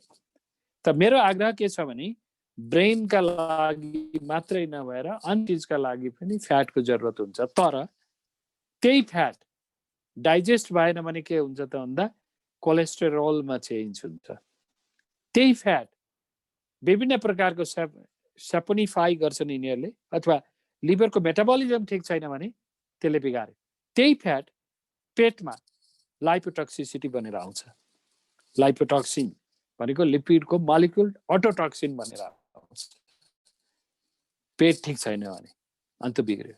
त्यसैले के चाहियो भने डाइजेसन ठिक हुनु पर्यो, एब्जर्प्सन ठिक हुनु पर्यो, मेटाबोलिजम ठिक हुनु पर्यो, खाना ठिक हुनु पर्यो, खानाप्रतिको एटिट्युड ठिक हुनु पर्यो, खाना चाहिँ सबै प्रकारका रसहरू मिलेर बन्न पर्यो र ऋतु अनुसार खानु पर्यो, व्यक्ति अनुसार खानु पर्यो, यो सबै आदत अनुसार खानु पर्यो। त्यसलाई ओका साथमा भन्छ। कयौं कुराहरू युथ एजका कुराहरू हामीले छोड्न पर्यो, तर जे खाइन्छ त्यो प्रेमले खाने। म यहाँ एउटा सानो उदाहरण मात्रै दिएर छोड्छु। एउटा टेबलमा बसेर एउटा भेजिटेरियन, एउटा भेगान, एउटा नन भेज खाएर तीनजना मान्छेहरूले एउटा प्लेट आफ्ना प्लेट लिएर खाँदाखेरि सबभन्दा बढी एङ्सियस को छ भने vegetarian, because he it's to the friend. अर्को साथी जो नन भेज छ उसलाई हेरेर क्रिटिक गर्छ, अथवा भेगान अझ झन् क्रिटिक छ। त्यो हेऱ्यो भने न्युरोलोजिकल प्लेन बायोकेमिस्ट्रीमा there is a huge cycle is going on. मेरा मित्रहरूलाई जे टेबलमा छ, जे प्लेटमा छ, उसको प्रेमले खानु होला। प्रेमले खानु होला। के चिजले खाना पचाउने शक्ति बढाउँछ र के चिजले त्यो इनर्जी ट्रान्सफर्मेसन साइकलमा पुर्याउँछ र के चिज कब्जियत गर्दैन, त्यो हामीले सोच्ने हो। जस्तै मेरा मित्र हुनुहुन्छ प्रोफेसर युनिभर्सिटीको, उहाँलाई मैले के भने डाक्टर ऋषि के खाने होला, मेरो पेट त अलिक गाह्रो भयो भनेपछि यो अन्जिर तपाईँले पानीमा रातभरि भिजाउनुहोस्, बिहान 3 वटा अन्जिर तातो पानीमा यसो राखेर ब्रेकफास्ट खाने बेलामा, बिहान सबेरै खाने बेला खानुहोस्। त्यसले फाइबरहरू दिन्छ, न्युट्रिसन दिन्छ, त्यसले डायबिटिजलाई त्यति बिगार्दैन। तर डायबिटिजमा एकदमै हाई अनस्टेबिलिटी छ भने नखानु होला भने अस्ति 3 महिनापछि फोन गरेर भन्नुभएको थियो हि फिल। त्यसै गरेर तमाम ड्राई नट्सहरू छन्, फ्रुट्सहरू छन्, ड्राई फ्रुट्सहरू छन्। मेरो सासू आमाले के भन्नुहुन्थ्यो भने तपाईँले आल्मन्ड भिजाउनु भयो, बदाम 5 वटा बदाम खान सक्नुहुन्छ, भिजाउनु भयो रातभरि, त्योसित 4 वटा मरिच भिजाउनु है ज्वाइँ साहब भन्नुहुन्थ्यो। ल हेर्नुहोस् त इन्टेलिजेन्स। त्यो 4 वटा मरिचले त्यहाँ भएको न्युट्रिएन्ट्सहरू सेलमा पुर्याउँछ। अहिले तपाईँहरूले संसारभरि हेर्नुहुन्छ यो येलो पाउडर भनेर बेसारमा मरिच राखेर खाँदाखेरि the half life of the बेसारको इफेक्ट इन्ग्रिडियन्ट शरीरमा पुग्छ। त्यसले खाना आफै स्वस्थ हो। त्यो खानाबाट यदि शरीरबाट नचाहिने चिजहरू जान सकेन भने त्यहीबाट विष बन्छ। सबभन्दा ठुलो डिजिजको अहिलेको कारण भनेको अटो एन्टिजेनिसिटी हो। त्यो अटो एन्टिजेनिसिटी कहाँबाट बन्छ भन्दा पेटबाट। पेटबाट कहाँ बन्छ भने एमोनिया भयो। जस्तै तपाईँ हामीलाई अचम्म के लाग्छ भने ठुलो आन्द्रामा म्याक्सिमम नर्भस सप्लाई छ। ठुलो आन्द्रा लगातार जसको खराबी हुन्छ न्युरोलोजिकल डिजिज, डेमेन्सियाहरूमा असर गर्छ। हजुर अल्जाइमरहरूमा असर गर्छ, किनभने ठुलो आन्द्रा भनेको सेकेन्ड ब्रेन हो। सबै प्रकारका न्युरो ट्रान्समिटरहरू ब्रेनलाई चाहिने ठुला आन्द्रामा भन्छ।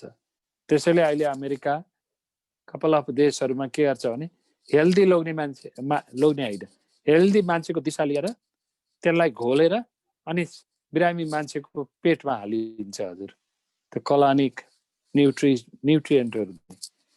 नेपाल हामीहरू गाईको गोबर जुन बाछीको गोबर लिन्थ्यौँ नि, lot of healthy bacteria transform गर्थ्यो।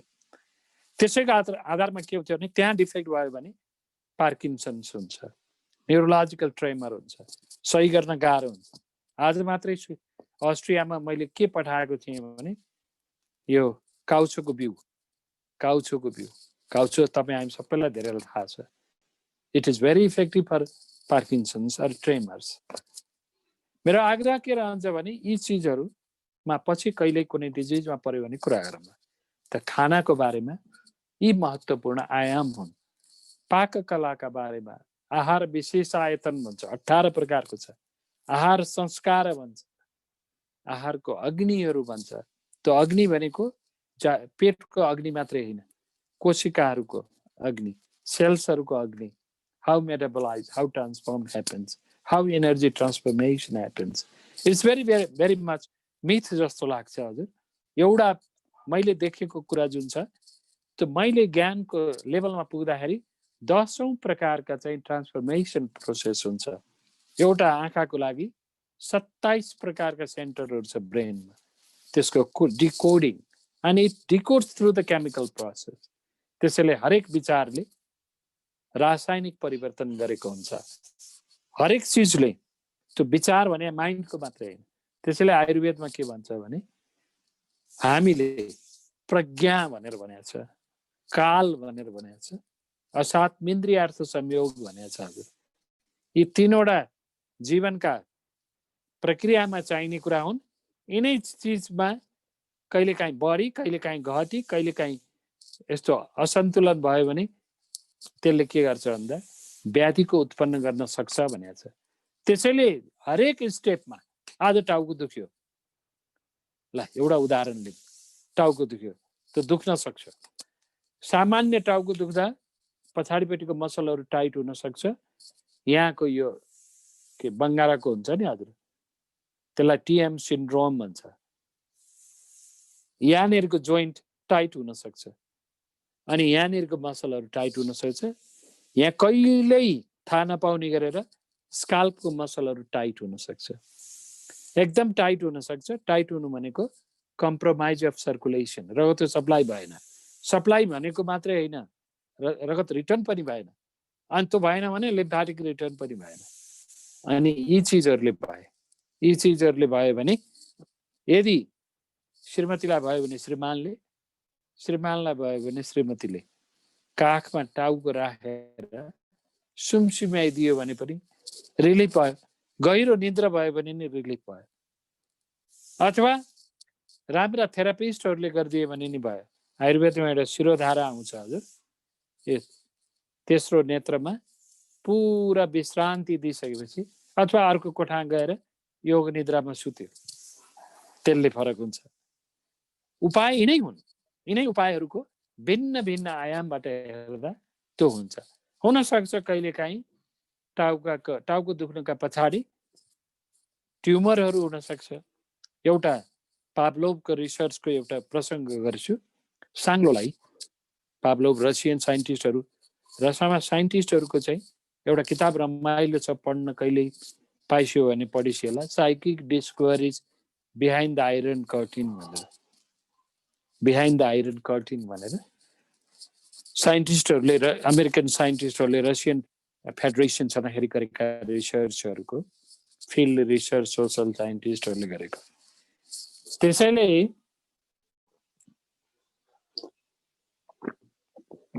मेरो धेरै बोल्ने बानी हजुर, माफ गरिस् होला, म टुङ्ग्याउँछु। अनि के हुन्छ भने लगातार साङ्लालाई स्टिमुलेसन दिँदाखेरि ultimately he develops the tumour हजुर। म आग्रह के गर्छु भने लट अफ थट्सहरू माइन्डमा राख्दाखेरि, लट अफ स्टिमुलेसन दिँदाखेरि सोमेटाइजेसन हुन्छ, शरीरमा त्यो उत्पत्ति हुन्छ। तर कुनै पनि उत्पत्तिहरू खराबहरू कुनै पनि व्याधि आयो भने पनि प्रेमले डिल गरौँ, असल के अरे छलफल गरौँ मित्रहरू। र कोही पनि रोगी दोषी होइन है मेरा मित्रहरू। रोगी रोगी भन्ने शब्द नै जानुपर्छ भन्छु म। रोगी भन्ने शब्द गयो भने, किनभने यसलाई गलत अर्थ दिएमा हामीले डिस्क्रिमिनेसन बिट्विन टु पिपल, त्यो होइन।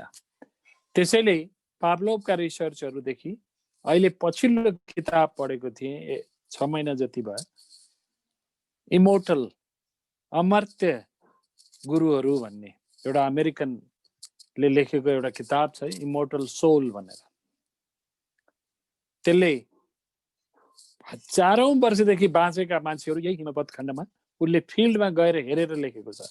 र 1901 मा एउटा 27 जना अमेरिकन वैज्ञानिकहरूले 4 वर्ष लगेर रिसर्च गरेको यो हिमवत् खण्ड र उतापट्टि गएर त्यो म्यानमारको एरियादेखि अफगानिस्तानको एरियादेखि 4 वर्षसम्म स्टडी गरेका 6 वटा किताबहरू छ, जसमा इस्टर्न मास्टर्स भनेर छ। त्यतिखेर मान्छेहरू नदीहरू चाहिँ बिना कुनै सहारा तर्थे भनेर देखाएको छ, भनेको छ। कि भन्न के खोजेको भने यी सबैको सारांश के हो भने हामी चेतन तत्त्व हो।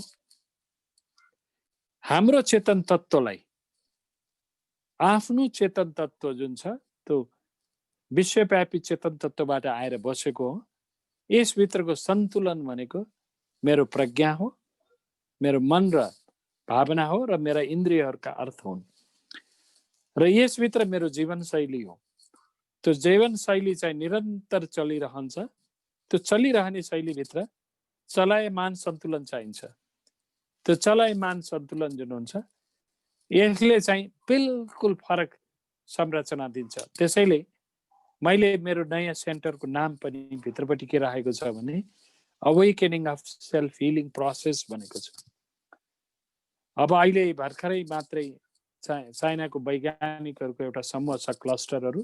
तिनीहरू योग गर्ने मात्रै हुन्, वैज्ञानिक हुन्, योग गर्छन्। तिनीहरूलाई अब चक्र थेरापीहरूको 100 वटा क्लास लिनु छ। हजुर, भन्न खोजेको के हो भने म आग्रह के गर्छु भने तपाईँ हामी ज्ञानका समृद्धशाली समाजका मान्छे हौँ र तपाईँहरूको अनुभव जुन छ त्यो समृद्धशाली छ।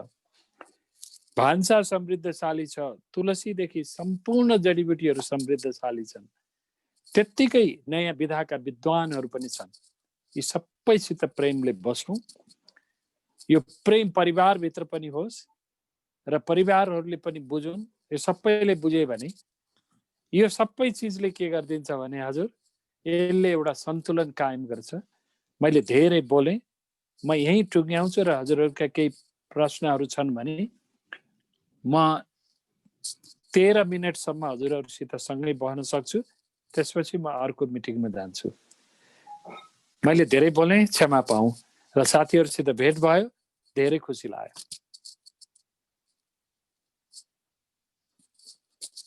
हस्, डाक्टर साहबको हामीले चाहिँ नि सुन्यौँ। अब साथीभाइहरूको प्रश्नहरू पनि केही चाहिँ नि छन्, केही राख्दै चाहिँ नि यहाँ म केही आएका छन्, यो चाहिँ म पढ्दै चाहिँ नि केही कुराहरू डाक्टर साहबलाई राख्छु।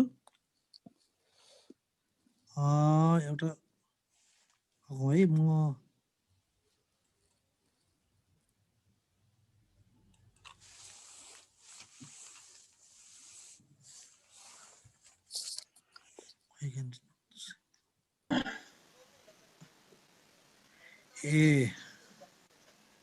यहाँ एउटा प्रश्न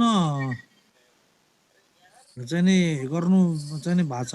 अब यो डाक्टर साहबलाई एलोप्याथीसँग रिलेटेड कुरा सोध्नु भएको छ। अब त्यति सिङ्गल हुन्छ कि हुँदैन। होमियोप्याथीमा चाहिँ नि औषधिहरू थोरै छन् होमियोप्याथीवालाहरूको, तर एलोप्याथीमा यति धेरै औषधिहरू हुनुपर्ने कारण के हो भनेर सोध्नु भएको छ है। अब यो डाक्टर साहबले उत्तर अरुण उप्रेतीले ल्याइरहेछ। कस्तो कारण हुन्छ? के बनाएको छ ती आयुर्वेदका योगहरू के हुन्छ भने देश काल परिस्थिति र उपलब्धता र आवश्यकताका आधारमा डिजाइन गरिएको। एउटा लसुनको मात्रै प्रयोगहरू 120 भन्दा बढी प्रयोगहरू छ।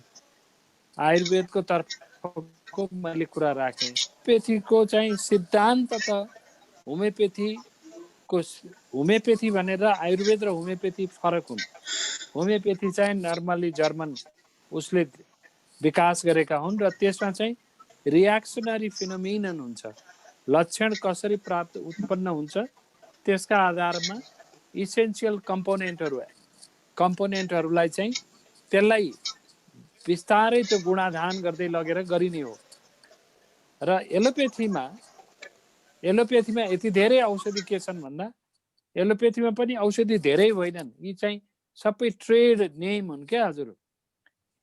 कुनै एउटा सिस्टममा गएर हेऱ्यो भने जस्तै पेटको अल्सरकै बारेमा अथवा ग्यास्ट्रिकको बारेमा हेऱ्यो भने केही औषधिहरू चाहिँ कुनै बिटा ब्लकरहरू हुन सक्छ, हाइड्रोजन पम्प ब्लकरहरू छन्, केही चाहिँ त्यो लेयरलाई म्युकोजल लेयरलाई बढाउने छ, कोही एन्टासिडहरू छन्।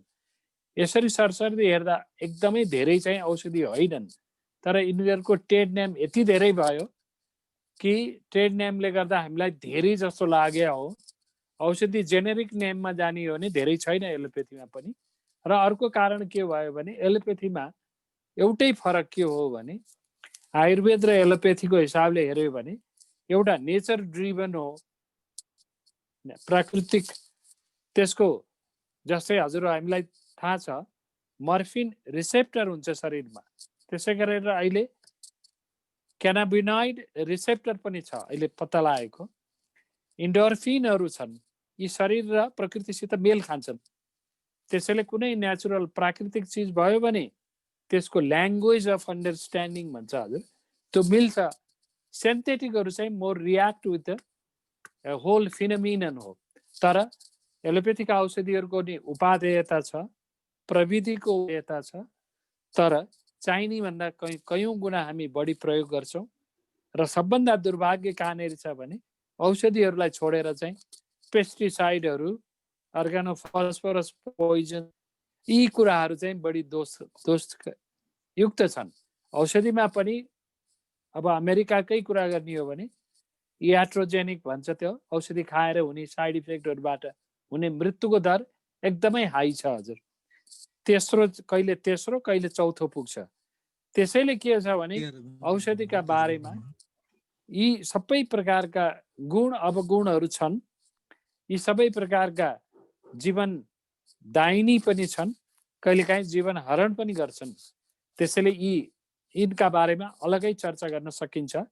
तर के भने वस्तुत के हो भने कुनै चिजको प्रयोग जुन हुन्छ नि, त्यो प्रयोग जतिखेर जानेर गर्नु छ नि त्यो प्रेमपूर्वक गरौँ, त्यति मात्रै हो।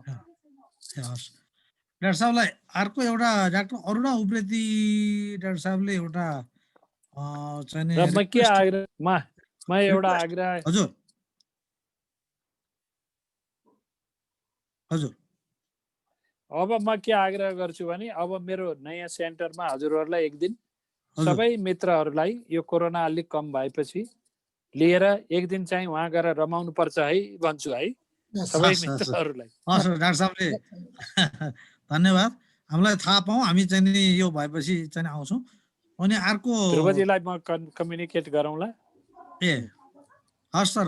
अनि अर्को एउटा यो अहिले कोरोनासँग चाहिँ कुमा चाहिँ जुन छ अहिले यसमा आयुर्वेदको ज्ञान अथवा आयुर्वेदको प्रयोगबाट कोरोनाबाट चाहिँ को रोकथाम अथवा चाहिँ कसैलाई लागिसकेको छ भने सहयोग गर्न सक्ने केही कुराहरू छन् भने चाहिँ पनि राखिदिउँ न भनेर सान्दर्भिक त्यसमा 6-7 वटा कुराहरू हाम्रो अरुणा डाक्टर साहबले भन्नु 6-7 वटा कुरा छ हजुर, 6-7 वटा कुरा छ हजुर। अरुणाजीलाई नमस्कार मेरो।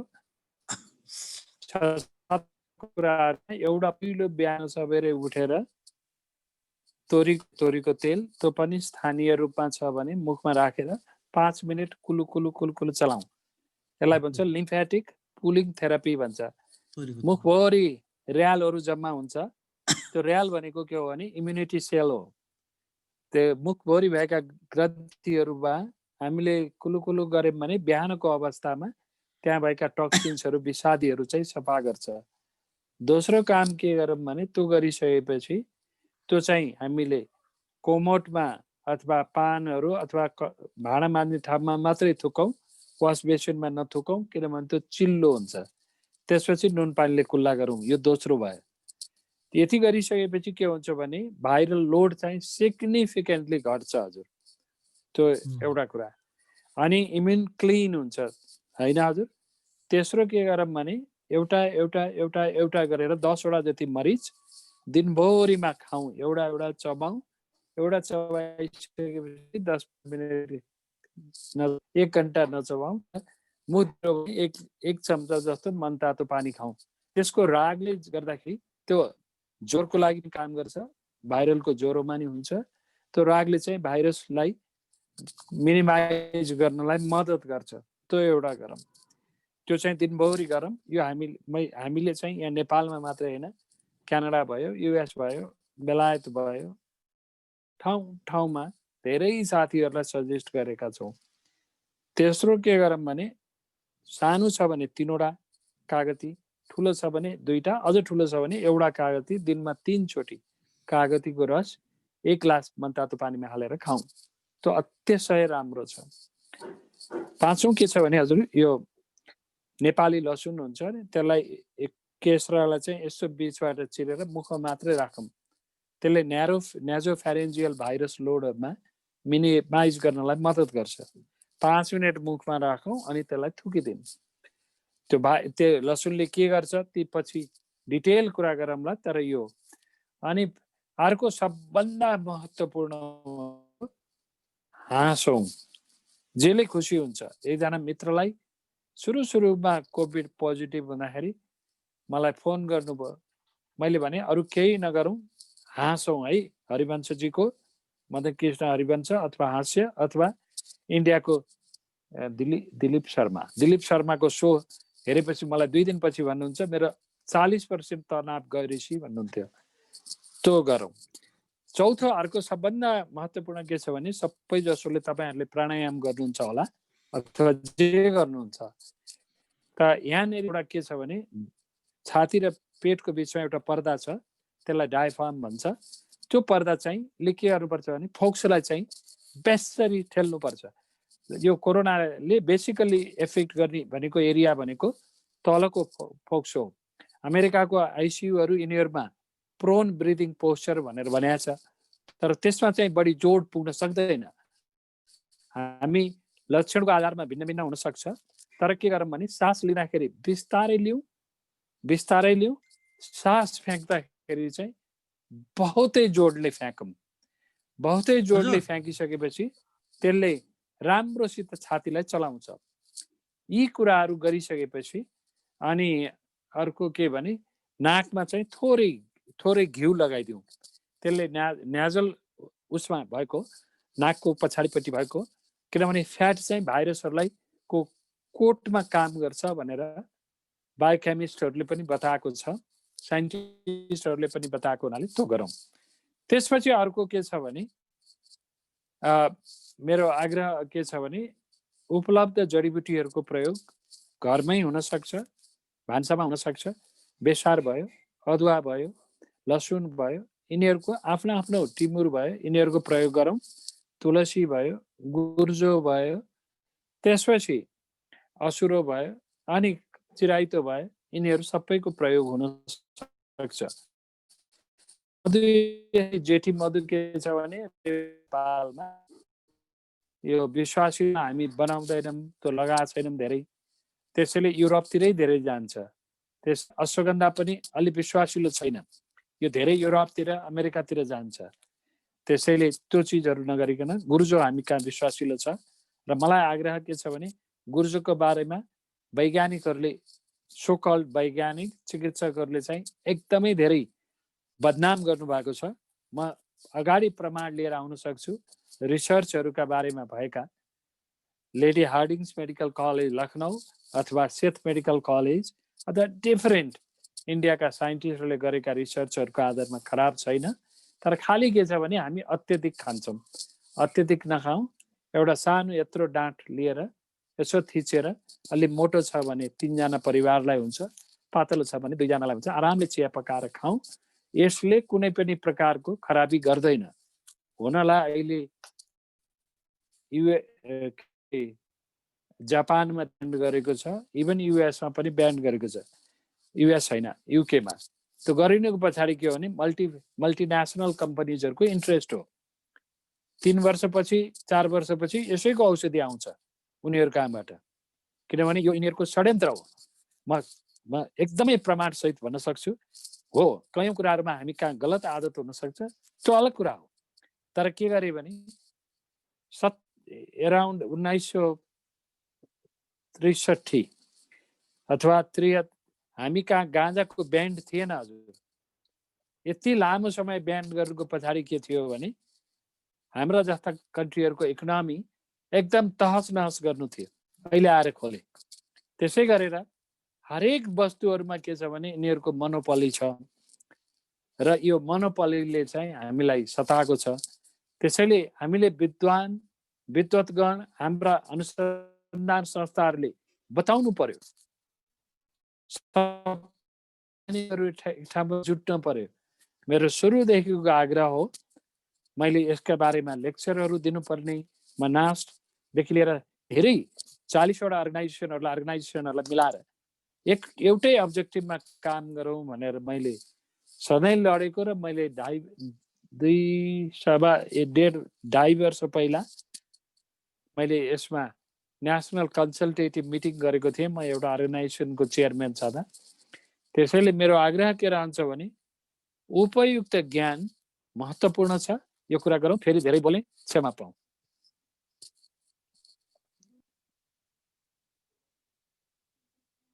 डाक्टर साहबसँग अब कति समय होला? भर्खर चाहिँ समयको सर्टेजको कुरा भन्नुभएको थियो। मलाई अब 2 मिनट जति 2 मिनटमा कुरा गरौँ अनि त्यसपछि फेरि कहिले भेटौँला। एकदम अन्तिममा चाहिँ नि सबैको चासोको कुरा चाहिँ भएको। यहाँ एउटा कृष्णबहादुर अयरजीले एउटा प्रश्न राख्नु भएको छ। यो गुर्जोको सेवनलाई अलिकता गुर्जो सेवनलाई चाहिँ नि गर्नु को बेफाइदाको कुरा भन्नुभएको छ। आयुर्वेदको यो जुन चर्चा चलेको छ, गुर्जो चाहिँ नि धेरै खाँदा यो अहिले चाहिँ उसको बेलामा गुर्जो खाँदाखेरि बेफाइदा भएको छ भन्ने कुरा छ। यो कति सत्य हो, यो हो कि होइन, के हो भन्ने डाक्टर साहब आयुर्वेदकै हुनुभयो हुनाले चाहिँ अलिकता यो जुन कुरा आइरहेछ यो गुर्जोको बारेमा यो कति सत्य हो, के हो, हामीले कसरी बुझ्ने भन्ने प्रश्न आछ। त्यही हो। म आग्रह के गर्छु भने अहिलेसम्मका रिसर्चहरू र शास्त्रीय आधारहरूलाई हेर्दा यी चिजहरू चाहिँ बेफाइदाकर छैन। यदि म एउटा सिंगल मलिक्युललाई लिएर आइसोलेट गरेर कुनै एउटा टनेल भिजन रिसर्चमा राख्यो भने त्यो खराबी हुन सक्छ। सबभन्दा ठुलो खराबी अहिले भएको चाहिँ यो पुरै चिजमा चाहिँ चामलमा हालिने मर्करीले खराब हो, अर्गानो फस्फरस पोइजनको खराब हो, 30 सालतिर हालेको DDT को खराब हो। मेरा बन्धुहरूलाई म के भन्छु भने कुनै पनि वैज्ञानिकसित छलफल गर्न मलाई गाह्रो छैन। म प्रमाणसहित भन्छु, आइसोलेटेड इन्टिटीलाई कुनै पनि ठाउँमा लगेर राख्यो भने त्यो बेसारको पनि खराबी छ, लसुनको पनि खराबी छ। त्यसै गरेर त्यो कारण के छ भने जस्तै आमाको दुधको खराबी थियो 70s तिर। तपाईको याद छ होला तपाई मध्ये कसैलाई 1975 मा हल्यान्डमा भएको मिटिङ, ढुङ्गा के अरे बोतल हानाहान भयो त्यो मिटिङमा, आमाको दुध खुवाउनै हुन्न भनेर। अहिले आएर के छ? मेरो आग्रह के हो भने ब्लाइन्ड फेथ चाहिँदैन, मलाई पनि चाहिन्न, अरूलाई पनि चाहिन्न। ब्लाइन्ड फेथ हरेक वस्तुको पछाडि एउटा प्याराडिग्म छ। That प्याराडिग्म has shift. 90s को रिसर्च चाहिँदैन। 1920 मा नेपाली वैज्ञानिकहरू हामी कहाँनिर चुकेका छौँ भने we take only a chemical equation of certain element. त्यो खराबी हो। र कृष्णजीलाई अथवा यहाँ हुनुभएका सबै मित्रहरूलाई मेरो के आग्रह छ भने कुनै अन्धविश्वासको जरुरत छैन। पूर्णतः हामीले भन्न सक्नुपर्छ व्हाट इज बिहाइन्ड इट। तपाईको अहिलेको ग्लोबल सिनारियोमा सबभन्दा ठुलो एक्जाम्पल भनेको 65वटा अन्तर्राष्ट्रिय संगठनले बेसारलाई प्याटेन्ट गरेको छ। अहिले पनि गुर्जोको प्याटेन्टको पर्खाइमा युएस देखि लिएर सबै छन्। त्यसैले मित्रहरू भ्रममा नपरौँ। कारण के हो भने यसले लिभर बिगार्छ भनेर केही लिभर स्पेशलिस्टहरूले भन्नुभएको छ। म ठोकेर भन्छु यसले लिभर बिगार्दैन। मैले भनेर हुँदैन, प्रमाण सहित कुरा गर्न सक्छु। यति हो मैले भन्ने। हस्, अब हामी समय पनि अब सक्यो होला। 2 मिनट भन्नुभएको थियो। हामी हाम्रो फोरमको तर्फबाट डाक्टर साहबलाई चाहिँ आज धेरै उपलब्धिमूलक चाहिँ कुरा चाहिँ राखिदिनु भयो र कोरोना अब धेरै राम्रो कुराहरू हामीले एकदम सिम्पल कुराहरूबाट कसरी स्वस्थ हुने के हो भन्ने अलिकता आद्य दार्शनिक पक्षहरू समेत, जस्तो कि थपडी मार्दाखेरि चाहिँ स्वास्थ्यलाई फाइदा हुन्छ अनि स्वयं प्रतिको प्रेमले हामी कसरी चाहिँ सबै खालको स्वस्थ हुन सक्छौँ, जोर्नीको समस्याको बारेमा चाहिँ कुराहरू, इमोर्टल सोल्सको बारेमा जस्ता लगायत कोरोनाबाट पीडित भएका मानिसहरू, कोरोनाबाट प्रिभेन्ट गर्ने चाहिँ बडा सिम्पल कुराहरू चाहिँ राखिदिनु भयो। यसले हामीलाई चाहिँ निकै लाभदायक भयो जस्तो लाग्छ। डाक्टर साहबसँग हामीलाई निमन्त्रणा पनि गर्नु भएको छ कुनै बेला कोरोना सकिएपछि आफ्नो आश्रममा चाहिँ आयुर्वेद होममा आउनको लागि। यसलाई चाहिँ हामी धन्यवाद ज्ञापन गर्दै डाक्टर साहबको अन्त्यमा केही भन्नु छ भने भनेर आजको कार्यक्रम डाक्टर साहबको समयलाई विचार गरेर हामी विसर्जन गर्नु पर्यो जस्तो लागेको छ। धन्यवाद। म अहिले एकचोटि लेक्चर दिँदाखेरि 500 भन्दा बढी वैज्ञानिकहरूको बिचमा मेरो लेक्चर सिद्धिएपछि चेयरम्यानले उठेर what is the best system of healing in the world भन्दाखेरि त्यही भनेको थिएँ, nothing other than the self love भनेको थिएँ। And the clap was almost for 5 minutes in Kassel in Germany. हजुर, यही कुरा म चाहन्छु कि हामी भित्र भएको अपार ऊर्जाको हामी सकारात्मक प्रयोग गर्न सकौँ। त्यही सकारात्मक भनेको प्रेमले उद्वेलित हुन सकौँ। यही आनन्द हो। सबैलाई धन्यवाद दिन चाहन्छु। सबैसित आज कुरा गर्न पाउँदा खुसी लाग्छ। यसै गरेर पछि ध्रुवजीसित बसेर हजुरहरूका कुरा पनि सुनौँला। धन्यवाद सबैलाई। शुभरात्रि। धन्यवाद। धन्यवाद डाक्टर साहब, सबैलाई धन्यवाद आजको सेसनमा सबैलाई।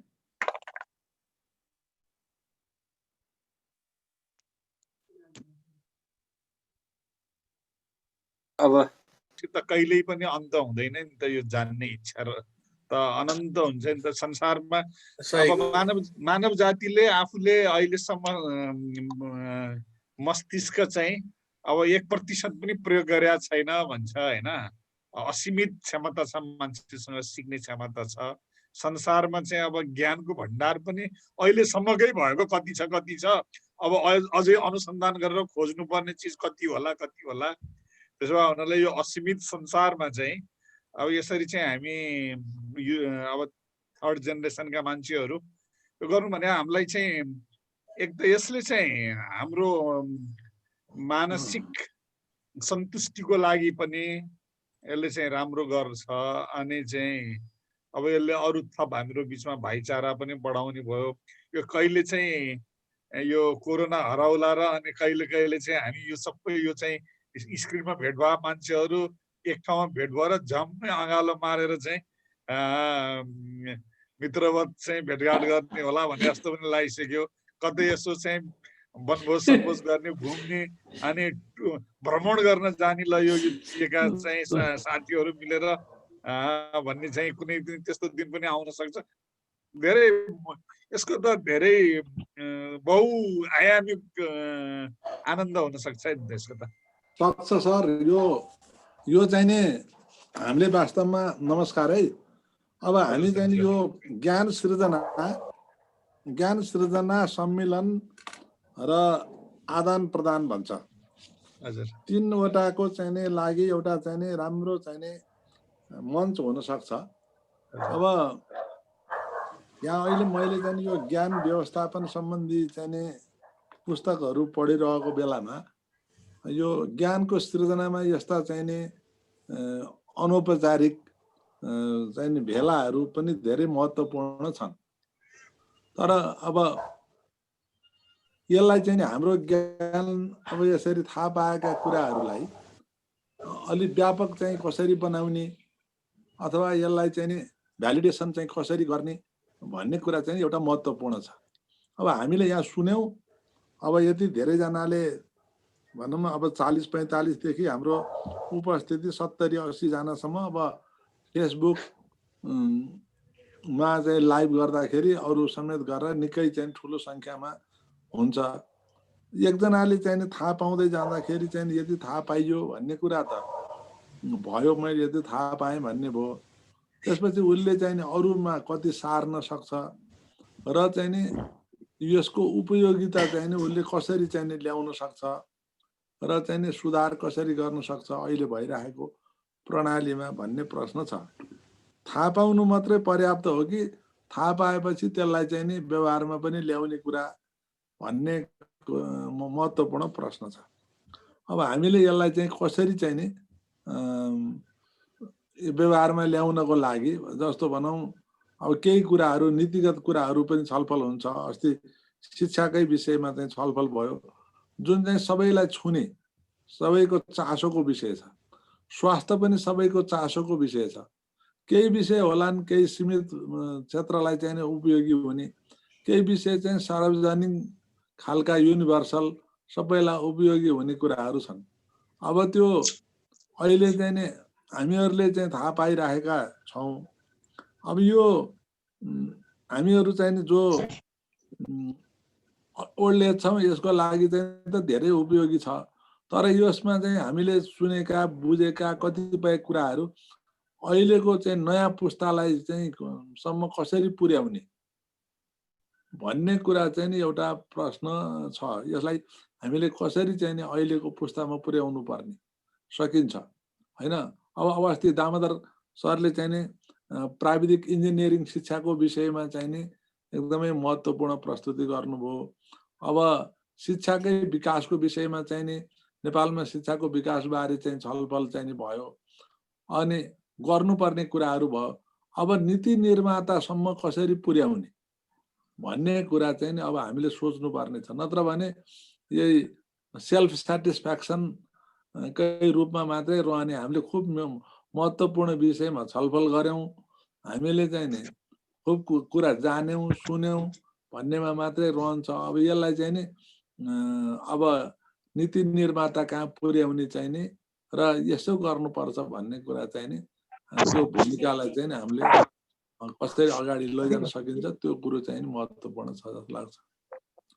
एउटा चाहिँ अब अहिले रामबाबु सरले चाहिँ भन्नुभएकै कुरामा चाहिँ मेरो एउटा चाहिँ यसमा के चाहिँ राम्रै भएको छ भने म चाहिँ सकारात्मक ढङ्गले चाहिँ सरले भनेकै दिशातिर गएको के लाग्छ भन्दा नि यो शिक्षाको अहिले उच्च स्तरीय जुन शिक्षा आयोगको प्रतिवेदनको हामीले अस्ति चर्चा गऱ्यौँ त्यसमा चाहिँ सरहरूले पनि हेर्नुभयो होला।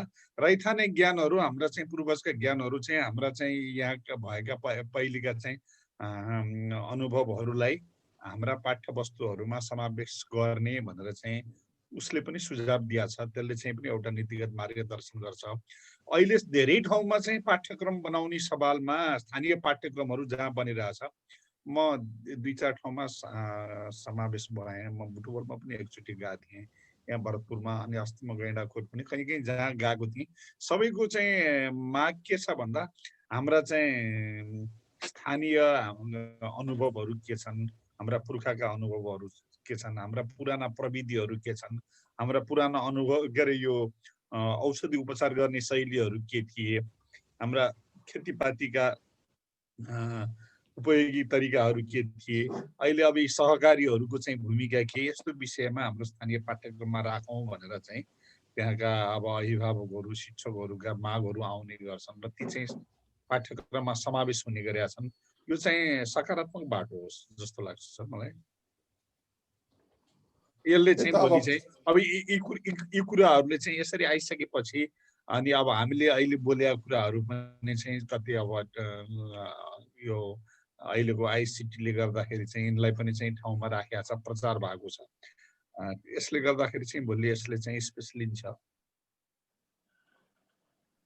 त्यही त परम्परागत र रैथाने ज्ञान हामीसँग चाहिने लाई हामीले समृद्ध बनाउनु पर्ने भन्ने कुरा चाहिँ नि आवश्यक छ। अब सबै समाजले चाहिँ आफ्नो आवश्यकता परिपूर्ति गर्नलाई स्थानीय स्रोत साधनको उपयोग गरेर चाहिँ नि विभिन्न प्रकारको ज्ञान सिपको विकास गरेको थियो। तर अब अहिले पश्चिमी देशको प्रभावले गर्दाखेरि चाहिँ नि हाम्रा त्यो ज्ञानहरू चाहिँ नि अब हराएर गए अथवा हामीले त्यति ध्यान दिन सकिएन। अब यसलाई चाहिँ नि अगाडि ल्याएर हामीसँग भएका परम्परागत सिप ज्ञानलाई चाहिँ नि उ गर्नुपर्ने। हुन त यो विषयमा अन्तर्राष्ट्रिय क्षेत्रमा पनि एकदम चासो चाहिँ नि बढ्या रहेछ। अहिले चाहिँ नि युनेस्कोको वेबसाइट हेर्दाखेरि युनेस्कोले पनि संसारका विभिन्न भागमा भएका रैथाने परम्परागत ज्ञान बारेको चाहिँ नि पुस्तकहरू सिरिजमा निकालिरहेको छ। तर अब हामीले ध्रुव सर जान्नुभयो कि हुनुहुन्छ? ध्रुव खै के छ जानुभएको छ के अरे? आज कोसँग छ त? अब यो चाहिँ साँचो कोसँग छ त? कसले इन गर्नुहुन्छ? म छु सर। अम्मादत्त सर हुनुहुन्छ नि। म सितै छ। अम्मादत्त हुनुहुन्छ हाम्रो मुख्य मान्छे नि। अम्मादत्त सर हो हाम्रो यहाँको चाहिँ यसको अधिपति। यो हिजो एउटा प्रोग्राम हेर्दै थिएँ कि म, यो तमसोमा ज्योतिर्गमय भन्ने एउटा प्रोग्राम चल्छ नि टेलिभिजनमा। टिकाराम यात्रीको उनले चाहिँ यो चैतन्य कृष्णसँग चाहिँ एउटा अन्तर्वार्ता गरिराखेका थिए कि। अनि ती मान्छेको चाहिँ अंग्रेजी साहित्यमा पनि राम्रो अध्ययन रहेछ ती चैतन्य कृष्ण भन्ने मान्छेको, हैन? हाम्रो वैदिक उसमा पनि निकै अध्ययन गर्दो रहेछ। उनी कालीगण्डकी ज्ञान विज्ञान प्रतिष्ठान भनेर चाहिँ उनी बनाएको रहेछन्, त्यसको अध्यक्ष रहेछन्। अनि उनले चाहिँ के गर्दै थिए त्यहाँ चाहिँ यो यति ठाउँमा छ यस्तो ठाउँमा छ भने के प्रमाण दिँदै थिए भन्दा, जसलाई पार्वती भनेर हामी भन्छौँ, शिव पार्वती भनेर, ती पार्वती भनेको चाहिँ पर्वत जिल्लाको पाङमा जन्मेको भनेर चाहिँ उनी चाहिँ तथ्य प्रमाणहरू पेश गर्दै थिए। अनि भारत वंश भनेर, जहाँ चाहिँ भारत वंश भनेर अहिले पनि भारत नाम छ, महाभारतका चाहिँ आदिम पात्र भएर तिनी चाहिँ चितवनको भरतपुरमा जन्मे भन्ने प्रमाण पेश गर्दै थिए। अनि के सारा चाहिँ। र उनी के भन्दै थिए भन्दा, जहाँ चाहिँ फसिल्स छ, अब सालग्राम भनेको फसिल्स हो, त्यो फसिल्स भनेको चाहिँ जहाँ त्यहाँ मात्रै पाइन्छ जहाँ सबैभन्दा पहिले प्राणी चाहिँ विकास भयो। यो चाहिँ त्यसकारण चाहिँ यो कालीगण्डक क्षेत्रमा अर्थात् यो नेपालमा सबैभन्दा पहिली, संसारमा सबैभन्दा पहिली चाहिँ प्राणीहरू चाहिँ भएको ठाउँ हो। रामापिथेकस सेथेकस यी सबै जे हामी भन्छौँ ती सबै त्यही कालगण्डकी चाहिँ त्यही चाहिँ सालग्राम चाहिँ पाइने क्षेत्र भएको कारणले यहाँको उपज भयो हो। यो चाहिँ संसारमा सबैभन्दा पहिली, हामी ग्रिक सभ्यता ऊ सभ्यता भन्दा पनि सबैभन्दा पुरानो सभ्यता चाहिँ यो सभ्यता हो। त्यसपछि के चिनिया सभ्यता ग्रिक सभ्यता हुन् भने उनी चाहिँ त्यो पेश गर्दै थिए। मैले यहाँ के सन्दर्भमा भन्न खोजेँ भन्दा, एक दिन चाहिँ त्यो चैतन्य कृष्ण हामी कसैको चाहिँ पहुँचमा छन्, अब त्यहाँ केही गरिकन खोजेर चाहिँ भन्यो भने एक दिन तिनलाई पनि सुन्ने हो कि भन्ने लागेको क्या मलाई। हुन्छ। कता कता बस्नु रहेछ? बसाइ कहाँ रहेछ?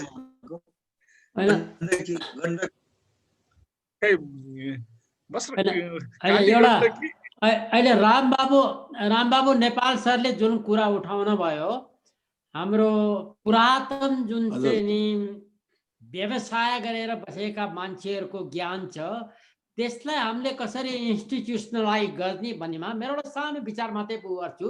हामी एउटा एक्जाम्पल ल्याउँ, कौ भन्छौँ हामी कामी भन्छौँ।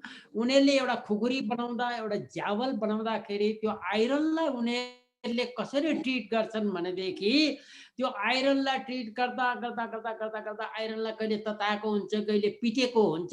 त्यो यति साइन्टिफिक तरिकाले चाहिँ नि उनीहरूले त्यो प्रोसेस अपनाएको रहेछ कि अहिले मेटलर्जिकल अथवा चाहिँ नि मेटलको चाहिँ नि स्टडी गर्ने हो र त्यसबाट कसरी टुल्सहरू बन्छ, मोडर्न टुल्सहरू बन्छ भनेर अध्ययन गर्ने हो भने हाम्रो पुरातन विद्याबाट जुन टुलहरू बनाइराखेका छन्, चाहे त्यो चाहिँ नि एउटा कोदाली हो, चाहे कुटो हो, चाहे हैसिया हो, चाहे खुर्पा हो, चाहे खुकुरी होस्, त्यसमा चाहिँ नि मोडर्न सिस्टम अफ प्रोसेसिङ चाहिँ नि कम्प्लिटली तिनीहरूले चाहिँ नि अपनाएको रहेछ। जस्तो कि फलामलाई ततायो, त्यो कति डिग्रीमा, हामी भन्छौँ 1000 डिग्रीमा, 800 डिग्रीमा, 1200 डिग्रीमा, अब त्यसलाई पिट्नु पर्यो। पिट्नु परेपछि तिनीहरूले बर्ता तताउँछन्, बर्ता चाहिँ नि त्यो बेलोडलाई चाहिँ नि युज गर्छन्। त्यसपछि चाहिँ नि पिटिसकेर धार आउने बनाइसकेपछि, अब धार आएपछि त्यो ब्रिटल हुन्छ भनेर अब उनीहरूले हार्डनिङ गर्नुपर्ने हुन्छ, त्यसलाई नर्मलाइजिङ गर्नुपर्ने हुन्छ, टेम्परिङ गर्नुपर्ने हुन्छ। प्रोसेसहरू छ है मेकानिकल इन्जिनियरिङमा।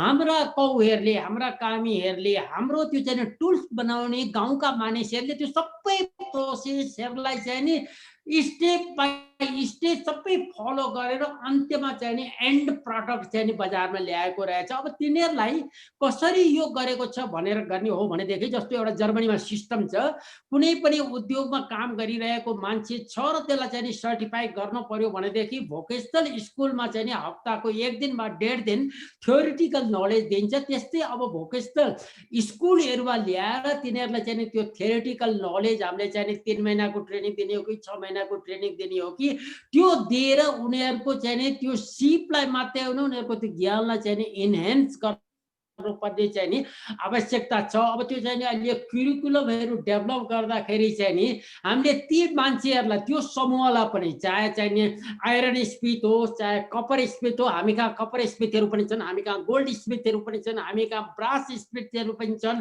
करुवाहरू बनाउनेको यो चाहिँ नि सबै कामहरू गर्ने है। त्यो पनि हामी कहाँ बुद्धका मूर्तिहरू जुन कास्टिङ गर्छन्, व्याक्स कास्टिङ भन्छौँ हामी है, व्याक्स मोल्डिङमा गरेर चाहिँ व्याक्स कास्टिङ गर्छौँ। त्यो बनाउने यी मानिसहरूलाई पनि हामीले चाहिँ नि कुनै न कुनै रूपमा सर्टिफाई गरेर उनीहरूको त्यो भोकेसनलाई चाहिँ नि प्रेस्टिजियस भोकेसन बनाउनको निम्ति चाहिँ नि यो टेक्निकल स्कुलहरू वा भोकेसनल स्कुलहरूको चाहिँ नि सहायता लिएर हामी जान सक्दछौँ। त्यसको निम्ति चाहिँ नि छोटकरीमा साना साना करिकुलमहरू पनि डेभलप गर्न सक्छौँ। त्यो कुनै ठुलो प्रब्लम नै देख्दिनँ, मैले चाहिँ नि देख्दिनँ है। अब यसमा चाहिँ नि यहाँहरूले कसरी त्यसलाई अगाडि बढाएर लिएर जानुहुन्छ शिक्षाविदहरूले, त्यो अब अर्को सानो एक्जाम्पल दिन्छु म।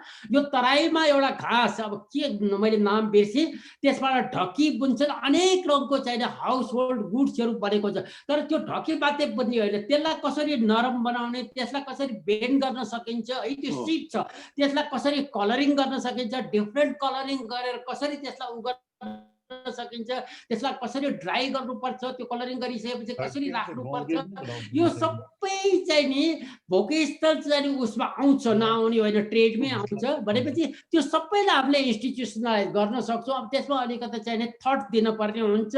हामी सबैजना अब यहाँहरू जस्ता चाहिँ नि विज्ञ व्यक्तिहरू, म त अब चाहिँ नि सन्यास लिएको मान्छे भन्छु म आफूलाई, म सन्यास लिएर बसिसकेको मान्छे हुनाले मैले चाहिँ जहिले पनि भन्छु म अब एडभान्स एजमा गइसकेँ, अब 79 कम्प्लिट गरेर अर्को महिनादेखि 80 मा लाग्छु। सन्यास लिएरै बसेको मान्छे हो। अब यो विद्वत वर्गमा आउँदाखेरि चाहिँ नि कहिलेकाहीँ कुरा गर्न मन लागिहाल्छ मैले भनेको। तर यसलाई इन्स्टिट्युसनलाइज गरेर यो ट्रेडलाई चाहिँ नि हामीले प्रेस्टिजियस ट्रेड हो, ल तपाईँ हामीले यसलाई बिर्सनुहुन्न, छोड्नुहुन्न भनेर ढोका डाला बन्नेदेखि लिएर यो सबैलाई ट्रेडको रूपमा लिएर जान सक्दछौँ। त्यसमा हाम्रो चाहिँ नि योगदान हुन सक्दछ। हस् त हजुर। एकदमै रमाकान्त सरले भनेको कुरोमा कसले हामीले जोड्न सक्छौँ त उहाँलाई, गुरुजीलाई? होइन, अहिले मैले चाहिँ यो ब्रेन स्ट्रोमिङ मात्रै गरेँ अघि, के त्यो हाम्रो ध्रुव सरहरू, सुवर्ण सरहरू, सायद उहाँहरूसँग चाहिँ कतै के होला, नभए चाहिँ उहाँको चाहिँ मेसेन्जरमा चाहिँ गएर खोज्दाखेरि वा त्यही कालीगण्डकी प्रतिष्ठान ज्ञान विज्ञान प्रतिष्ठान भन्ने चाहिँ वेबसाइटमा गएर खोज्यो भने त्यहाँ चाहिँ केही चाहिँ फोन नम्बर होला, सम्पर्क नम्बर होला, त्यहाँ चाहिँ वेबसाइटमा गएर खोज्नु भेटिन्छ। रमाकान्त सर म कन्ट्याक्ट गर्छु। अब त्यसै पनि हजुर टीकाराम जीसँगै कन्ट्याक्ट गरेर उहाँलाई भेट्नुला। टीकाराम यात्रीजीसँगै, उहाँले राम्रो मान्छेहरूलाई ल्याउनुहुन्छ नि, त्यो तमसुमा त्यसै गरेर पनि ल्याउन सकिन्छ। उहाँसँग चाहिँ अलि पुरानो ज्ञानको चाहिँ धेरै अनुभव रहेछ जस्तो लाग्छ क्या मलाई चैतन्य कृष्णसँग। मैले उनको चाहिँ धेरै सर हजुरको यसो परिचय पनि गरौँ र केही कुरो बोलौँ सर। हजुर होइन धेरै दिनदेखि हजुर नमस्कार सुवर्ण सर र अन्य हजुर म चैतन्य कृष्णको सँग मेरो राम्रै उ छ। म काली गण्डकीको पनि सल्लाहकार पनि हो। त्यसले गर्दा मैले भर्खर हजुरहरूको ग्रुपमा चाहिँ त्यो उहाँको त्यो टिकारामसँग लिएको प्रोग्राम पनि भर्खर मैले भिडियो पठाइदिएछु जुन उहाँले मलाई पठाइदिनु भएछ। म उहाँको फोन नम्बर हजुरहरूलाई पठाइदिउँला नि सुवर्ण सर हजुरलाई है। मलाई च्याटमा हालिदिनु भए हुन्छ सर, यो च्याट बक्समा पनि हजुर फर्मल्ली रिक्वेस्ट गर्न राम्रो हुन्छ होला हजुरले उहाँलाई। तर हाम्रो रमाकान्तज्यूले भन्नुभएको छ उहाँको काली गण्डकी चाहिँ अहिले नेपालको एउटा प्लेटफर्म भएछ हजुर। उहाँले एकदम विशिष्ट मान्छेहरूलाई ल्याएर देशमा साइन्टिस्टदेखि लिएर सबै आध्यात्मिक सबैलाई चाहिँ एक गर्ने काम गर्दै हुनुहुन्छ। गर्दा सुवर्ण सर हजुरले डेफिनेटली यो हजुरहरूको ग्रुपमा ल्याउनुहोस् हजुर। Is a great person. मैले त्यहाँ त्यही सुने कि मलाई चाहिँ त्यो देवघाट विकास समितिले चाहिँ एउटा लेख चाहियो सरको भन्यो कि अनि मलाई शीर्षक पनि उसले दियो कालीगण्डकीको शिरदेखि नारायणीको तिरसम्म भन्ने चाहिँ सर शीर्षकमा सरले लेखिदिनु भयो भने त्यसै वरिपरि भनेर अब खोज्नु पर्यो। मैले खोजेँ अध्ययन गर्दै गएँ त्यहाँ चाहिँ धेरै कुराहरू चाहिँ अब त्यो चैतन्य कृष्णको पनि भेटेँ। अनि अझ चाहिँ कतिपय मान्छेहरूको भनाइ के पाइयो भन्दा त्यो पाइथागोरसहरू पनि पहिले आएर चाहिँ यहाँ आएर चाहिँ केही समय चाहिँ बसेर अध्ययन गरेका थिए यो क्षेत्रमा भन्ने कुरा पनि कसैले चाहिँ लेखेका रहेछन्। यदि अब धेरै चाहिँ सबै प्रमाणहरू चाहिँ त अब त्यो अलि टुक्रा टाक्री लेखहरूमा त्यस्तो पाइएन। चैतन्य कृष्णसँग त्यसको सविस्तार चाहिँ ज्ञान भएको जस्तो मलाई लागेपछि मैले एकचोटि चाहिँ अब उनलाई युट्युबमा गएर चाहिँ अब टुक्रा टुक्री त हेर्न सकिन्छ तर उनलाई नै हामीले प्रत्यक्ष एकचोटि लेखेर सुन्यो भने राम्रो होला। हाम्रो यो फोरमलाई लागि फिट हुने मान्छे जस्तो लाग्यो अब मलाई। त्यही हो, ठिकै छ। यसलाई चाहिँ कुनै बेला उहाँको अनुकूल हेरेर बोलायो भने उहाँ आउनु होला। ल सर एकदम सबैलाई धन्यवाद हजुर। हुन्छ, धन्यवाद सबैलाई। नमस्कार सर माइक लग्यो।